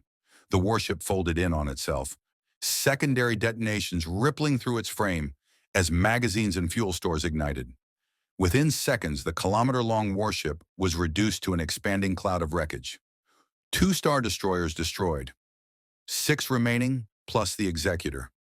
Impossible, Admiral Piet whispered, his face draining of color. One being cannot possess such power. It defies every law of... The laws you know do not apply to him, Admiral, Vader interrupted, his voice cold with certainty. The Scion operates on principles beyond the Force, beyond our understanding. But all things can be destroyed. Deploy all fighter squadrons. I will engage him personally. My lord, if he can destroy Star Destroyers with such ease, what chance does... I did not ask for your tactical assessment, Vader said, turning toward the hangar bay. I gave you an order. Execute it. The Executor's massive hangar bays erupted with activity as hundreds of TIE fighters, interceptors, and bombers launched into space. The swarm formed up in attack formations, their distinctive wailing engines creating a symphony of impending violence. Behind them, Vader's modified TIE Advanced X-1 emerged, sleeker, faster, more lethal than standard Imperial fighters. Vegeta watched the fighters swarm approach with contempt. They never learn. He vanished, moving at speeds that made the TIE fighters' targeting computers useless. One moment he was a distant contact on their scopes, the next he was among them, his fists and feet moving with surgical precision. Each strike destroyed a fighter, each movement calculated to maximize carnage while minimizing wasted energy. TIE fighters exploded in brilliant fireballs, their pilots never even seeing the attack that killed them. Within 2 minutes, over 100 fighters had been reduced to debris. The survivors scattered in panic, their formation discipline collapsing as primal fear overrode military training. Vegeta allowed them to flee. They weren't worth his attention anymore. But Vader's advanced TIE remained, circling at a careful distance, the Dark Lord assessing his opponent with the cold calculation of a master tactician. Through the Force, Vader could sense the Saiyan's power, a roaring furnace of energy that had no business existing in this galaxy. Yet it did exist, and it was his task to extinguish it. Scion, Vader's voice transmitted across open frequencies, amplified and distorted by his armor systems. You have proven yourself a formidable warrior. The Emperor extends a final offer. Join the Empire willingly, and you will be granted power beyond imagining. Refuse, and you will be destroyed. Vegeta's laughter echoed back across the comm channel. I've heard that speech before, Vader. From tyrants far more powerful than your Emperor. They're all dust now, and I'm still standing. Want to guess how this ends? Then you choose death, Vader replied, and his TIE advanced accelerated to attack speed. The dogfight that followed was unlike anything Imperial sensors had ever recorded. Vader pushed his fighter to its absolute limits, using the Force to enhance his reflexes and predict Vegeta's movements. The Scion responded with raw speed and power, treating the vacuum of space as his personal arena. They danced through the debris field of destroyed ships, weaving between chunks of metal the size of buildings, each seeking the decisive opening. Vader's TIE. Advanced unleashed a barrage of laser fire, the enhanced cannons tracking Vegeta with Force-guided precision. Several shots actually struck home, but the Scion's Ki shield absorbed them effortlessly. Vegeta retaliated with a focused Ki blast that Vader barely avoided, the golden energy beam passing so close to his cockpit that it left scorch marks on his viewport. You've improved, Vader, Vegeta admitted, genuine respect creeping into his voice. But you're still holding back. Stop fighting like a pilot and fight like the warrior I know you can be. The Dark Lord understood the Saiyan's challenge. The TIE Advance was a tool, but ultimately a limitation. Vader reached deep into the Force, letting its dark currents flow through him, and abandoned his fighter. He burst from the cockpit using the Force to propel himself through vacuum, his armor's life support systems activated for zero-gravity combat. Now they faced each other as warriors, no ships, no weapons beyond their own power. Vader's lightsaber ignited, its crimson blade casting hellish light across his mask. Vegeta's aura blazed in response, golden energy crackling with anticipation. They clashed in the space between stars. Vader's lightsaber moved with the precision of decades of training, each strike aimed at vital points with lethal intent. Vegeta's fists and feet countered with raw power, his Kai-enhanced blows creating shockwaves that sent debris tumbling away from their battle. The Force met Saiyan might in a collision of fundamentally incompatible energies, and reality itself seemed to strain under the pressure. Vader attempted to crush Vegeta with telekinesis, gathering every ounce of force power he possessed. The invisible pressure closed around the Saiyan like a vice, attempting to compress his body into oblivion. For a moment, Vegeta actually felt the strain. Vader's mastery of the Force was considerable, refined through years of suffering and hate. But Saiyan physiology was designed to adapt, to overcome, to surpass. Vegeta's power surged in response to the threat, his aura exploding outward with such force that it shattered Vader's telekinetic grip like glass. The backlash sent the Dark Lord tumbling through space, his armor system sparking from the energy feedback. "Impressive," Vegeta said, closing the distance before Vader could recover. "You're the strongest opponent I've faced in this galaxy, but you're still not strong enough." His fist drove into Vader's chest plate with terrible force. Armor cracked. Life support systems failed. Vader's respirator sputtered and died, leaving him gasping for air in the vacuum. The pain was exquisite, familiar, a reminder of Mustafar, of burning flesh and failed ambitions. Through the agony, Vader reached for the dark side one final time. If he was to die, he would take the Saiyan with him.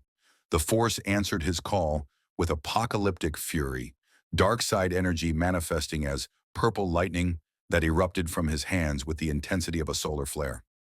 The Force lightning engulfed Vegeta, millions of volts of malevolent energy designed to destroy living tissue at the cellular level. The Saiyan screamed, not in fear, but in rage at the burning pain that actually managed to hurt him. His skin blistered, his muscles spasmed, and for a terrifying moment, Vegeta wondered if he'd finally met his match. Then his Saiyan biology kicked in, that miraculous ability that had defined his race. Zenkai, the near-death experience triggered an automatic power increase, his body adapting to the threat in real time. Vegeta's aura exploded to new heights, the golden energy now streaked with white lightning that mirrored Vader's attack. "My turn," Vegeta growled, and released his own energy blast at point-blank range. The Ki wave struck Vader with the force of a planetary bombardment, sending the Dark Lord hurtling backward toward the Executor. He crashed through the Super Star Destroyer's bridge viewport in a shower of transperisteel fragments, his broken body slamming into the command deck with bone-crushing impact. Admiral Piet rushed to his lord's side, horror written across his face as he surveyed the damaged armor and failing life support. "Medical team to the bridge immediately! Lord Vader is down!" Vader's respirator sparked and sputtered, barely maintaining function. Through his cracked mask lenses, he could see the Saiyan approaching the Executor, golden energy blazing like a miniature star. They'd lost. The Empire's most powerful enforcer had been defeated again, and this time, there would be no recovery. "Admiral," Vader rasped, each word agony through his damaged respirator. "Order, full retreat, evacuate the fleet." "My lord, we can still—" "That is an order." Vader's voice regained some of its terrible authority, despite his injuries. "Preserve the fleet. We have learned what we needed. The Emperor must know the Saiyan cannot be defeated through conventional means." Piet swallowed his pride and issued the commands. Throughout the Imperial fleet, jump calculations were hastily input, hyperdrives charged, and within minutes the remaining Star Destroyers and the crippled Executor vanished into hyperspace, leaving Vegeta alone amid the wreckage of his victory. The Saiyan Prince floated among the debris field, breathing hard, his body smoking from Vader's final attack. That Force lightning had actually hurt, significantly. If the battle had continued much longer, the outcome might have been different. Vader was growing stronger, adapting to Vegeta's fighting style just as Vegeta adapted to his. Their next encounter would be even more dangerous. "Tyrannical to Vegeta," Montferrat's voice broke through his thoughts. "Sir, are you— did we just win?" For now, Vegeta replied, surveying the ruins of 5 Star Destroyers, floating in silent testimony to his power. Get salvage teams out here. I want every intact weapon system, every piece of equipment that survived, and tell your Geonosian friends to work triple shifts. We need those captured ships operational before the Empire sends something worse than Vader. Understood. And sir, that was, I've never seen anything like it. You fought a fleet and won. I fought a fleet and survived, Vegeta corrected. There's a difference. Now stop wasting time on congratulations and start fortifying our position. The Empire knows where we are now. They'll be back, and next time they won't underestimate me. As the tyrannical salvage operations began, Vegeta allowed himself a moment of satisfaction. He'd proven his superiority over the Empire's best warrior, seized control of a critical shipyard, and added multiple Star Destroyers to his growing fleet. Not bad for someone who'd crashed into this galaxy by accident just weeks ago. But he'd also made an enemy of the most powerful regime in galactic history. The Emperor himself would be watching now, calculating exactly how to eliminate the Saiyan threat. And somewhere in the galaxy, Vader was recovering, planning their inevitable rematch. Vegeta smiled. Finally, this galaxy was getting interesting. 3 weeks after the Battle of Fondor, the transformed shipyard had become a fortress unlike anything the galaxy had seen. The captured orbital platforms now bristled with weapon systems of Geonosian design, hybrid technology that merged Imperial engineering with innovations that predated the Clone Wars. The 3 Star Destroyers from the construction slips had been completed ahead of schedule, their hulls painted in dark crimson rather than Imperial gray, a visual declaration that they served new masters. Vegeta stood in what had once been Director Obermos's office, now converted into a tactical command center.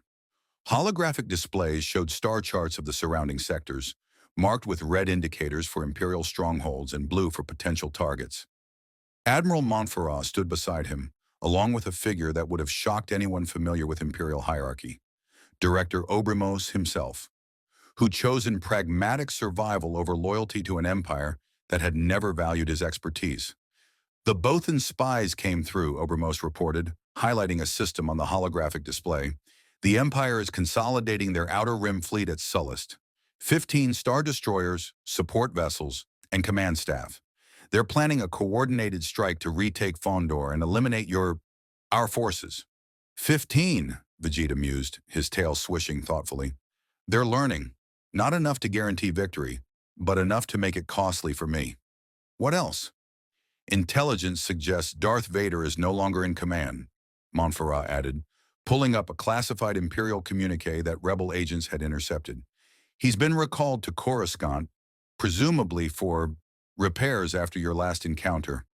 The strike force is being led by Grand Moff Tarkin's protege, Admiral Kendrell, competent, ruthless, and notably less arrogant than most Imperial commanders.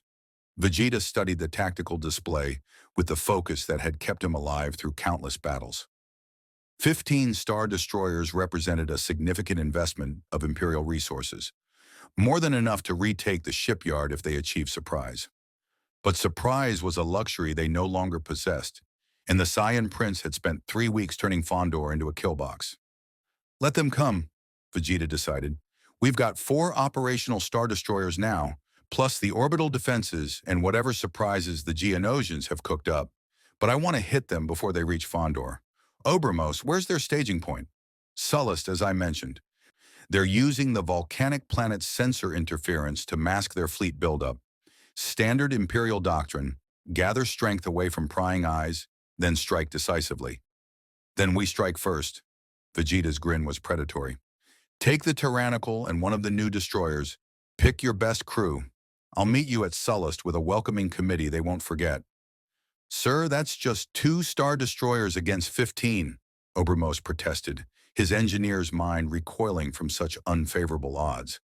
Even with your abilities, those numbers are irrelevant, Vegeta interrupted, the same response he'd given a dozen times when people tried to lecture him about impossible odds. You're thinking like someone who fights fair.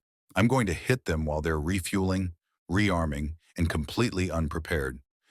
By the time they realize what's happening, half their fleet will be scrap metal. Montferrat exchanged a glance with Obramos, then nodded. When do we leave? 2 hours. I need to check on something first. Vegeta left the command center and made his way to the shipyard's main construction bay, where Archduke Poggle and his engineering teams were working on what the Geonosian had called a special project.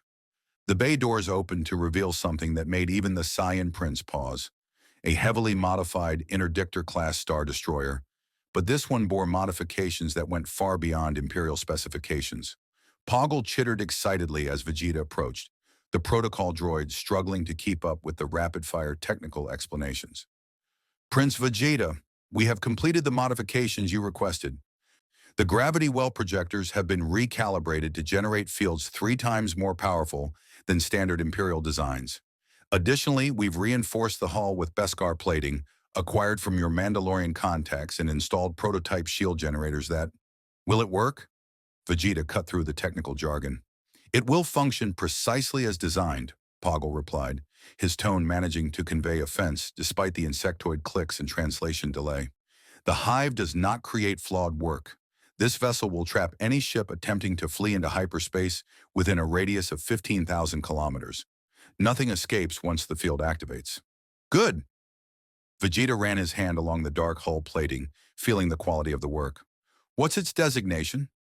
Imperial records listed as Interdictor 177, rather uninspired. Call it the Prideful, Vegeta decided. Every warrior should have pride in their work. You've earned the name, Poggle. This ship might just win us the war.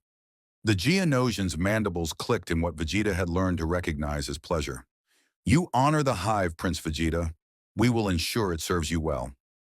2 hours later, 3 Star Destroyers, the Tyrannical, the newly christened Defiant, and the Prideful, dropped out of hyperspace at the edge of the Sullust system.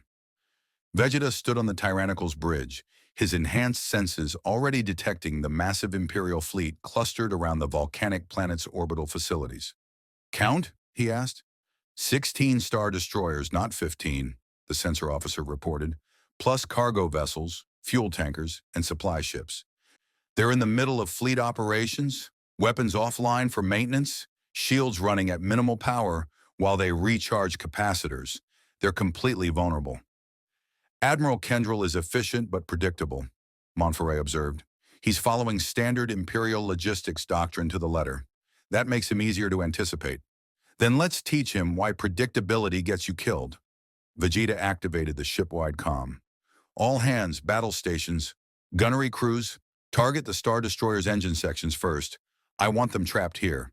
Fighters, launch on my signal and engage anything that gets between us and that fleet. And someone tell the Prideful to activate those gravity wells the moment we're in range. The 3 ships accelerated toward the Imperial fleet, their approach initially dismissed by the distracted Imperial crews as scheduled arrivals. By the time Admiral Kendrell's sensors registered that these weren't friendly vessels, Vegeta's task force was already within weapons range. This is Admiral Kendrell to unidentified Star Destroyers. You are approaching a secure Imperial staging area. Identify yourselves immediately, or you will be fired upon.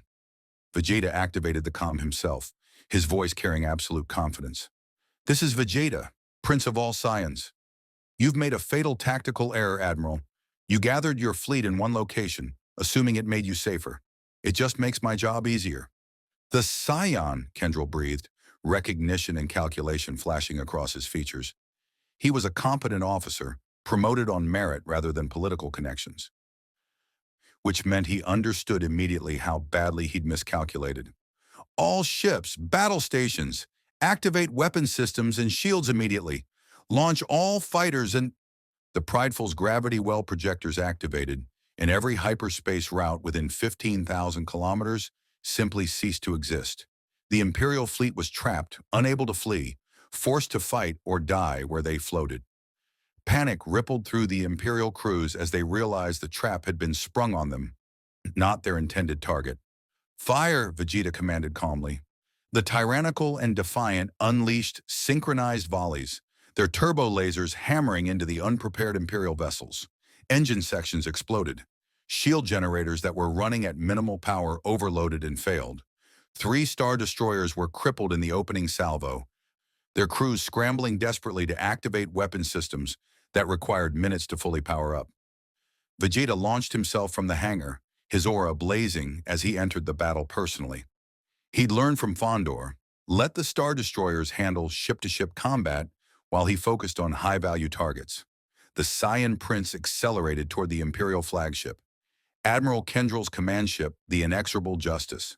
Inside that flagship's bridge, Kendrill watched the golden figure approach and made a decision that spoke to his tactical acumen. All ships concentrate fire on the Saiyan. Ignore the enemy Star Destroyers. Our only chance is to eliminate their greatest asset. It was the right call, and it almost worked. Every Imperial ship capable of bringing weapons online opened fire on Vegeta, creating a storm of destructive energy that would have vaporized a small moon. The Saiyan's Ki shield held, but the sustained barrage actually pushed him backward, the accumulated force overwhelming even his considerable power. Vegeta snarled, feeling his energy reserves depleting faster than he liked. Clever bastard! He changed tactics, accelerating directly at the nearest Star Destroyer instead of trying to power through the barrage. The Imperial gunners couldn't track his speed, their targeting computers failing to compensate for velocity that defied physics. Vegeta struck the Star Destroyer's hull and punched straight through, using the warship itself as cover from the concentrated fire. He emerged inside one of the main corridors, surrounded by panicked Imperial crew. "Which way to the bridge?" he demanded. A terrified ensign pointed wordlessly down the corridor. Vegeta nodded his thanks and took off at a run, his footfalls denting the deck plating. He burst onto the bridge 30 seconds later, his sudden appearance causing instant chaos. "Surrender your ship or I start breaking things," Vegeta announced. "Your choice. You have 5 seconds." The captain, a grizzled veteran with decades of service, reached for his sidearm. Vegeta moved faster, appearing beside the man and gently, for him, removing the weapon. "Wrong choice." His fist drove into the main command console, the entire system exploding in a shower of sparks. Throughout the Star Destroyer, power systems cascaded into failure. Weapons went offline, and the ship became a drifting hulk. Vegeta moved to the next target, then the next, systematically disabling Imperial vessels from within, while his own ships hammered them from without. Admiral Kendrill watched his carefully assembled fleet torn apart and felt something he'd rarely experienced: genuine respect for an opponent. The Saiyan was brutal, efficient, and utterly unstoppable. Every tactical principle Kendrill had learned at the Imperial Academy was useless against someone who could simply ignore conventional military doctrine. "All ships, abandon the offensive," Kendrill ordered, his voice steady, despite the disaster unfolding around him. "Defensive formations only. Protect the supply vessels and prepare for evacuation. We cannot win this engagement." It was the right call, but it came too late. In 40 minutes of brutal combat, Vegeta's 3-ship task force had reduced 16 Star Destroyers to burning wrecks or crippled hulks. The Imperial crews were brave, well-trained, and ultimately helpless against an enemy that operated on principles their weapons couldn't touch. Kendrill's flagship suffered a critical hit to its main reactor, forcing an emergency evacuation. The Admiral was among the last to leave, ensuring his crew escaped before he sealed his own fate. He stood on the bridge as explosions rippled through his dying ship, watching through the viewport as that golden figure approached. Vegeta tore open the bridge viewport, the sudden decompression pulling equipment and debris into space. He grabbed Admiral Kendrill before the man could be sucked out, holding him in place with casual strength. "You fought well," Vegeta said, his voice carrying despite the roar of escaping atmosphere. "Better than most of your Imperial colleagues. I respect that." "Then grant me a warrior's death," Kendrill replied, meeting the Saiyan's eyes without flinching. "I failed my mission. I have no desire to survive and face the Emperor's judgment." Vegeta considered this, understanding the sentiment completely. Then he shook his head. "No, you're too valuable to waste. You're going to work for me now, Admiral. I need someone who can actually think tactically, and you've proven you're not a complete idiot. I would rather die than betray the Empire. Then consider yourself a prisoner of war operating under duress," Vegeta replied, hauling the Admiral toward a functioning escape pod. "Your honor stays intact, your crew survives, and I get a competent officer who understands Imperial tactics. Everybody wins except the Emperor." He shoved Kendrill into the escape pod and sealed it, launching the capsule toward the Tyrannical before the Admiral could protest further. Then Vegeta returned to surveying his latest conquest. 16 Star Destroyers captured or destroyed, their supply vessels seized, and an Imperial fleet operation completely devastated. The message to the Empire was clear. Nowhere was safe. No fleet concentration too large. No defensive position too secure. The Saiyan Prince could strike anywhere, anytime, and there was nothing the Empire could do to stop him. Back aboard the Tyrannical, Montferrat coordinated salvage operations while Admiral Kendrell, still in shock, stood under guard on the bridge.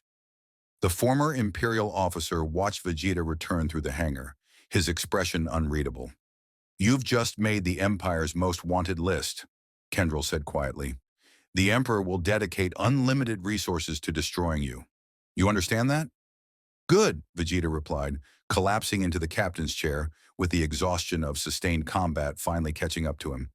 "I was getting bored with minor skirmishes. Time for the real war to begin." Throughout the galaxy, news of the Sullust disaster spread like wildfire. An entire Imperial strike force, obliterated by 3 rogue Star Destroyers and 1 impossibly powerful alien warrior. The rebellion celebrated it as proof that the Empire could be defeated. Imperial loyalists dismissed it as propaganda. But in the halls of power on Coruscant, Emperor Palpatine felt the disturbance in the Force and understood the truth. The Scion had become a genuine threat to his rule, and threats, no matter how powerful, had to be eliminated. The Emperor summoned Darth Vader to his throne room, the Dark Lord still bearing visible damage from his last encounter with Vegeta. "My old friend," Palpatine said, his voice deceptively gentle, "it seems conventional methods have proven insufficient. The Scion must be destroyed, but clearly brute force alone will not suffice. We must be creative." "What does my master command?" Vader asked, dreading the answer. Palpatine's smile was a terrible thing to behold. "We will give the Scion exactly what he wants, a war. But wars are not won through individual strength alone, Lord Vader. They are won through strategy, manipulation, and the willingness to sacrifice anything to achieve victory. And I am willing to sacrifice everything to see this alien threat crushed beneath the Empire's heel." The Emperor activated a holographic display showing a remote sector of space, a region marked with ancient warnings and navigational hazards. "There is a weapon, Lord Vader, ancient, terrible, and more than capable of destroying even a being of the Scion's power. We will lure him to this place, and there he will finally meet his end." Vader stared at the coordinates, recognizing them from forbidden Sith texts. What his master proposed was dangerous beyond measure, not just to Vegeta, but to the entire galaxy. But the Emperor had spoken, and Vader would obey. The final confrontation was being set in motion, and the galaxy itself would tremble at the outcome. The trap was elegant in its simplicity, which made Vegeta immediately suspicious when the intelligence reached him. A lone Imperial science vessel, the Empirical, had been detected conducting classified research in the Malachor system, a region marked with ancient warnings that even the Empire's most ambitious explorers avoided. According to the data packet that Princess Leia's agents had intercepted, the vessel contained prototype technology designed specifically to counter non-force sensitive entities of extraordinary power. In other words, anti-Scion weapons. Vegeta stood in the Tyrannical's briefing room, surrounded by his growing command staff. Admiral Montferrat and the recently conscripted Admiral Kendrell represented his naval expertise. Archduke Poggle attended via hologram from the Fondor shipyards. Even Princess Leia had joined remotely, her image flickering from wherever the rebellion currently hid. "It's obviously a trap," Kendrell stated bluntly, his Imperial training overriding any hesitation about advising his captor. "The Emperor doesn't leave research vessels undefended, especially not ones working on classified projects. And the location, Malachor, that system has a dark reputation even among Imperial intelligence circles." "What kind of reputation?" Vegeta asked, studying the star charts with calculating interest. Leia's hologram shifted uncomfortably. "Malachor was the site of an ancient battle between the Jedi and Sith, thousands of years ago. The legends say an ancient superweapon was activated there, something that turned the entire battlefield into a graveyard. Ships, warriors, entire fleets, all frozen in time. Their crews dead, but their vessels intact. The Jedi forbade anyone from going there. And naturally, the Emperor sees forbidden Sith knowledge as an invitation, Montferrat added. If there's ancient technology on that world, Palpatine would absolutely want it recovered and weaponized. Vegeta's tail lashed thoughtfully. Every instinct he possessed screamed that this was a carefully baited hook, designed to lure him into a killing ground where the Empire could deploy whatever nightmarish contingency they'd prepared. The smart play was to ignore it, continue building his power base, and let the Empire waste resources on an ambush that never triggered. But Vegeta had never been known for making smart plays when his pride was involved. Poggle, how many ships can we commit without leaving Fondor vulnerable? Vegeta asked. The Geonosian's mandibles clicked rapid calculations. The Tyrannical and 2 additional Star Destroyers, plus fighter support. Any more would leave the shipyards exposed to Imperial counterattack. Then that's what we take. Vegeta turned to Kendril. You're coming with us, Admiral. I want your insights on Imperial tactical doctrine, specifically the kinds of traps they'd set for someone like me. And if I refuse? Kendril asked, though his tone suggested he already knew the answer. Then you stay behind and miss the most significant battle of this war.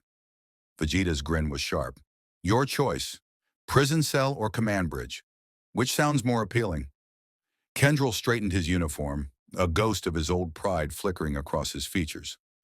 I'll come, but know this, Scion, if this is indeed a trap and we're walking into certain death, I'm taking my own life rather than give the Emperor the satisfaction of executing me for treason. Fair enough, Vegeta acknowledged. Princess, tell your rebellion to stay clear of Malachor. This is my fight.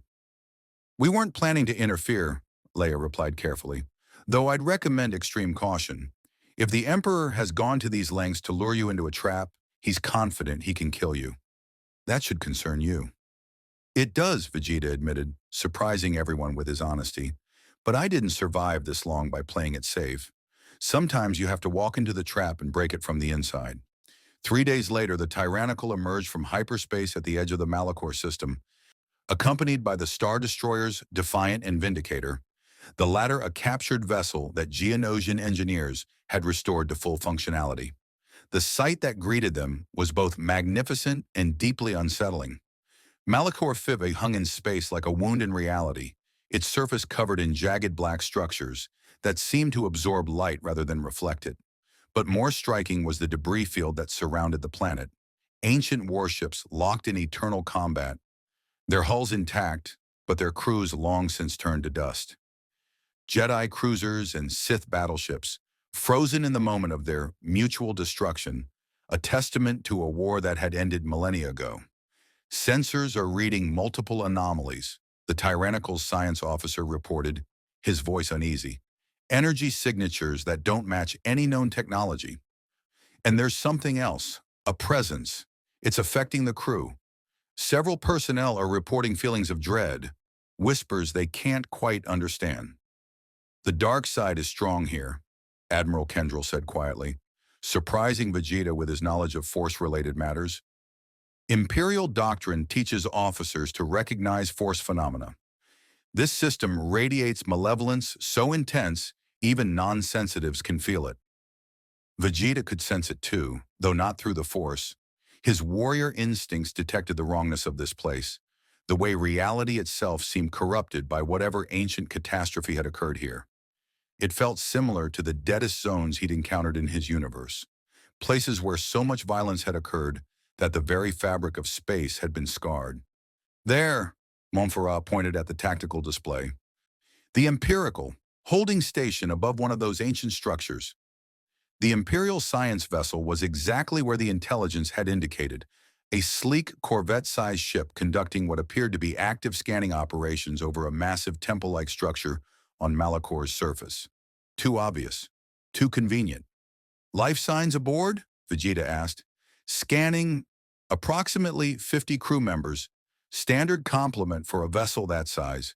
But there's something else, a second ship, hidden in the debris field. Signature matches a Lambda-class shuttle, but it's been modified. Reinforced armor, enhanced power systems. Vader, Vegeta said with certainty. He's here. As if summoned by the name, a transmission crackled across open frequencies.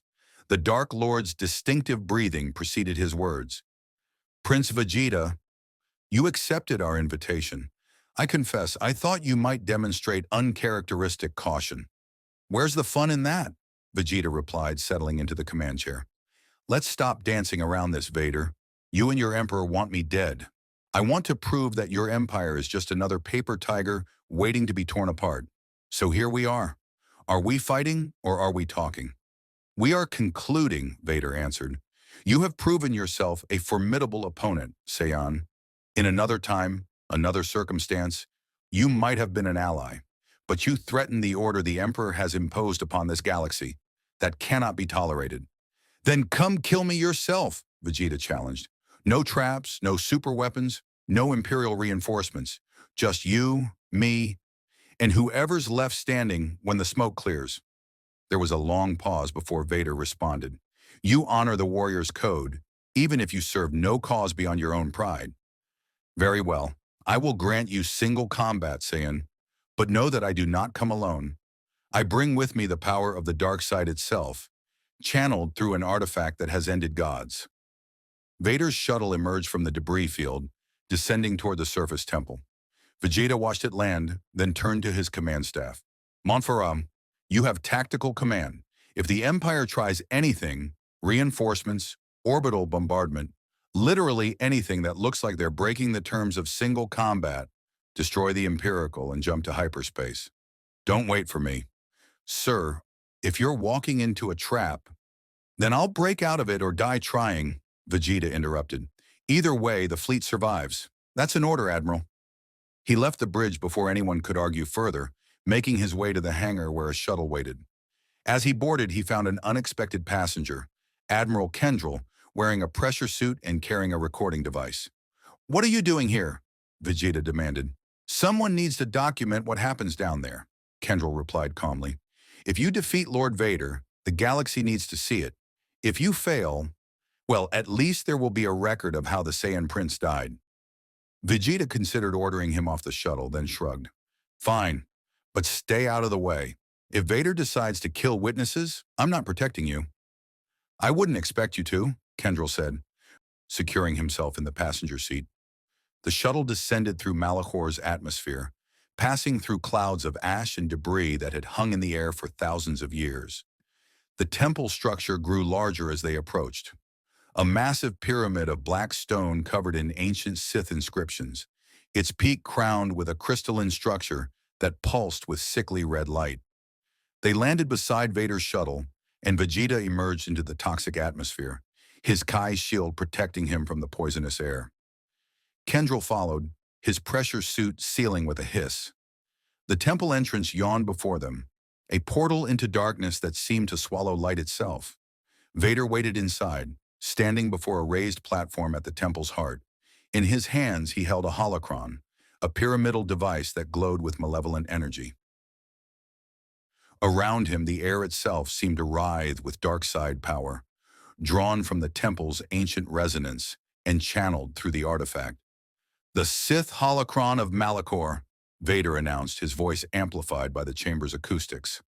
Within this device lies the knowledge of Lord Revan, one of the most powerful Sith to ever live. He learned to drain the life force from entire armies, to turn living beings into husks with a thought. I have spent these weeks studying his techniques, preparing for this moment. Vegeta felt the wrongness intensifying, a predatory hunger radiating from both Vader and the temple itself. This wasn't just a trap. It was an execution ground, a place where the dark side was so strong it could manifest physically. Let me guess, Vegeta said, his aura beginning to glow. You're going to try draining my energy, turning my own power against me. Classic villain move, Vader. But here's the problem. I've fought energy absorbers before. They all died the same way. Then you understand the stakes. Vader activated the holocron fully and the chamber exploded with dark side energy. Ghostly figures materialized around them, ancient Sith warriors, their forms composed of pure hatred and malevolence, drawn from the temple's memory of the battle that had destroyed this world. Kendrell's recording device captured everything as Vegeta's golden aura clashed with the wave of darkness, Two fundamentally incompatible energies meeting in catastrophic collision. The Saiyan prince felt the draining effect immediately, his Kai being siphoned away, drawn into the temple's ancient mechanisms and used to fuel the dark side manifestations. But Vegeta had learned something during his time in this galaxy, fighting Vader repeatedly, studying the way Force users manipulated energy. The Force and Ki were different, but they followed similar principles. And if the Force could drain energy, Ki could resist and adapt. His power surged in response to the threat, that familiar Saiyan Zenkai triggering as his body recognized mortal danger. The golden aura intensified, pushing back against the draining effect through sheer overwhelming output. Vegeta wasn't trying to outlast the drain. He was overpowering it, producing energy faster than the temple could absorb it. Impossible, Vader breathed, watching his carefully prepared trap crumbling. The holocrons should be consuming your essence, rendering you helpless. I'm a Saiyan, Vader, Vegeta roared, his power doubling, then tripling. We don't do helpless. We adapt. We overcome. We surpass. That's what separates warriors from weaklings. He launched himself at Vader, moving faster than the Dark Lord could track. His fist connected with Vader's chest, and this time, the armor didn't just crack, it shattered. Vader flew backward, his already damaged life support systems failing completely. The holocron tumbled from his grasp, deactivating as his concentration broke. Vegeta stood over the fallen Dark Lord, breathing hard but victorious. Around them, the ghostly Sith manifestations faded, their power source severed. The temple's malevolence remained, but without Vader channeling it, it was just ambient darkness, unsettling, but not lethal. You fought well, Vegeta acknowledged, looking down at the broken form of his nemesis. Better than anyone in this galaxy had a right to. But you tried to win through tricks and ancient weapons instead of your own strength. Well, that was your mistake. Vader's mask was cracked, revealing glimpses of burned flesh beneath. His respirator wheezed fitfully, barely maintaining function. Through the pain, the Dark Lord managed to speak. Kill me then. End this. No, Vegeta replied, surprising both Vader and himself. You're a warrior who deserves better than dying in this tomb. Besides, I'm not the Emperor's executioner.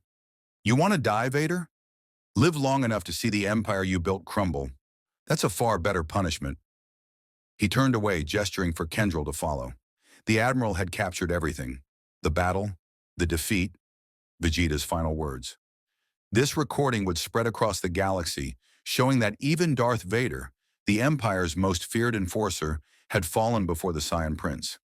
As they boarded the shuttle, Kendril looked back at the temple where Vader lay broken. You could have killed him, ended the Empire's greatest weapon permanently. Death is easy, Vegeta replied, initiating the launch sequence. Living with failure is harder. Let Vader carry that weight. It'll do more damage to the Empire's mystique than his corpse ever could. The shuttle ascended, leaving Malachor behind.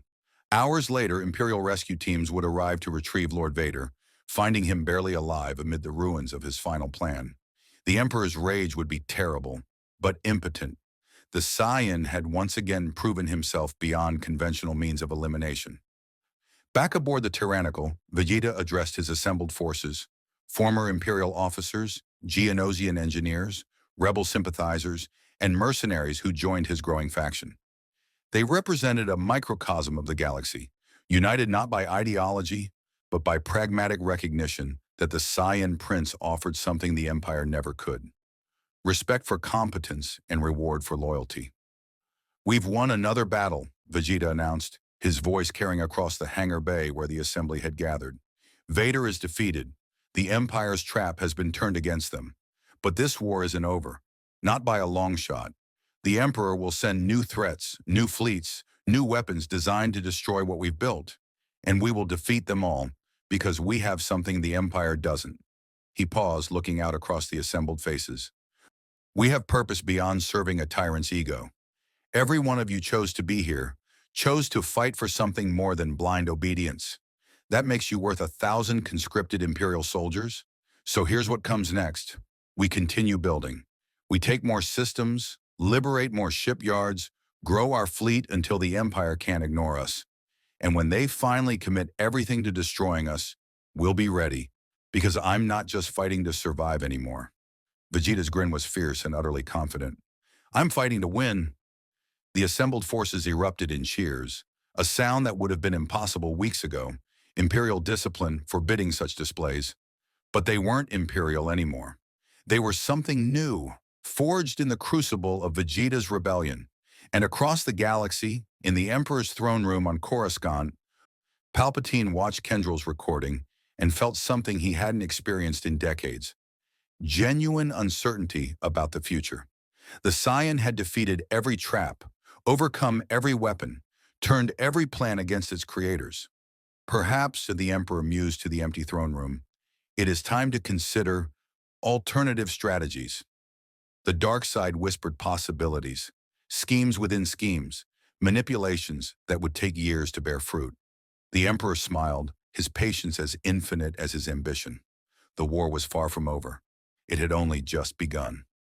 The weeks that followed Malachor became known as the Scion's Ascension throughout the galaxy. Vegeta's forces continued to grow, each victory drawing more defectors from the Empire and reluctant allies from the rebellion. The Fondor shipyards operated at maximum capacity, churning out warships painted in crimson and black, the colors of a new power that answered to neither Emperor nor Senate.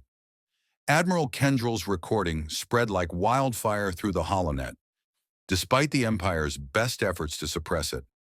Citizens across 1,000 worlds watched Darth Vader, the Emperor's unstoppable enforcer, fall before an alien warrior who fought for nothing more than his own pride and the right to forge his own destiny.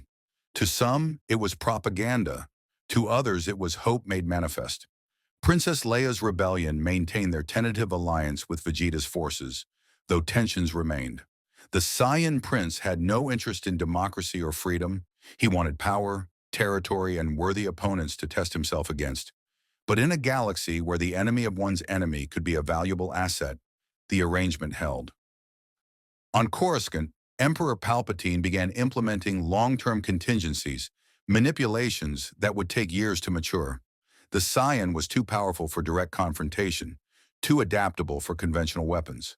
But everyone had weaknesses, and the Emperor had eternity to exploit them. Darth Vader recovered from his injuries, his body more machine than man, his failure a weight that crushed him more effectively than any physical wound. But within that crushing weight, something stirred, a memory of the warrior he'd once been, before the armor, before the dark side had claimed him completely. Vegeta had defeated him not through treachery or luck, but through superior strength and unbreakable will. It was a lesson Vader had forgotten, buried beneath decades of serving the Emperor's designs. Perhaps it was time to remember what it meant to be strong, and in the Fondor shipyards, Vegeta stood before the viewport of his command vessel, watching new Star Destroyers take shape in the construction bays. His tail swayed thoughtfully as he contemplated the galaxy he'd accidentally stumbled into, the empire he was inadvertently building, the war he'd started through sheer, stubborn refusal to kneel. Not bad for a Scion who crashed here by accident, he murmured to himself. Planet Vegeta is gone. Most of my race is extinct. But maybe I can build something here. Not an empire like Frieza's, built on fear and slavery. Something different. Something stronger. Admiral Montferrat approached, carrying data reports on fleet readiness and resource allocation. Deep thoughts, sir? Tactical considerations, Vegeta replied, though his tone suggested otherwise. We've bloodied the Empire's nose, stolen their ships, defeated their champions, but we're still just a nuisance to them, Admiral. A pest they'll eventually crush if we don't become something more. What did you have in mind? Vegeta's reflection in the viewport showed that familiar predatory grin. Simple. We stop reacting to Imperial moves and start making them react to ours. It's time to take this war to Coruscant itself. Show the Emperor that even his throne room isn't safe from a Scion who's decided he's had enough of tyrants. That's insane, Montferrat said automatically, then paused, which probably means you're going to do it anyway. Now you're learning, Admiral. Vegeta turned from the viewport, his eyes gleaming with anticipation. Gather the command staff. We have an empire to terrify. The galaxy would soon learn what the Saiyan race had known for generations. When a warrior refuses to surrender, refuses to compromise, refuses to be anything less than the strongest fighter in existence, entire civilizations must either adapt or be swept aside. Vegeta, Prince of all Saiyans, had arrived in the Star Wars galaxy by accident, but he would reshape it by choice, through strength, pride, and the unbreakable will that defined his race. The Force had guided the galaxy for millennia, light and dark locked in eternal struggle. But now a third power had emerged, raw, primal, utterly divorced from the mystic energy that permeated all things. And that power wore Scion armor and answered to no one. The Empire would tremble, the rebellion would wonder, and Vegeta would stand tall amid the chaos, exactly as he'd always intended. For he was Vegeta, Prince of all Saiyans, and this galaxy was about to learn what that truly meant.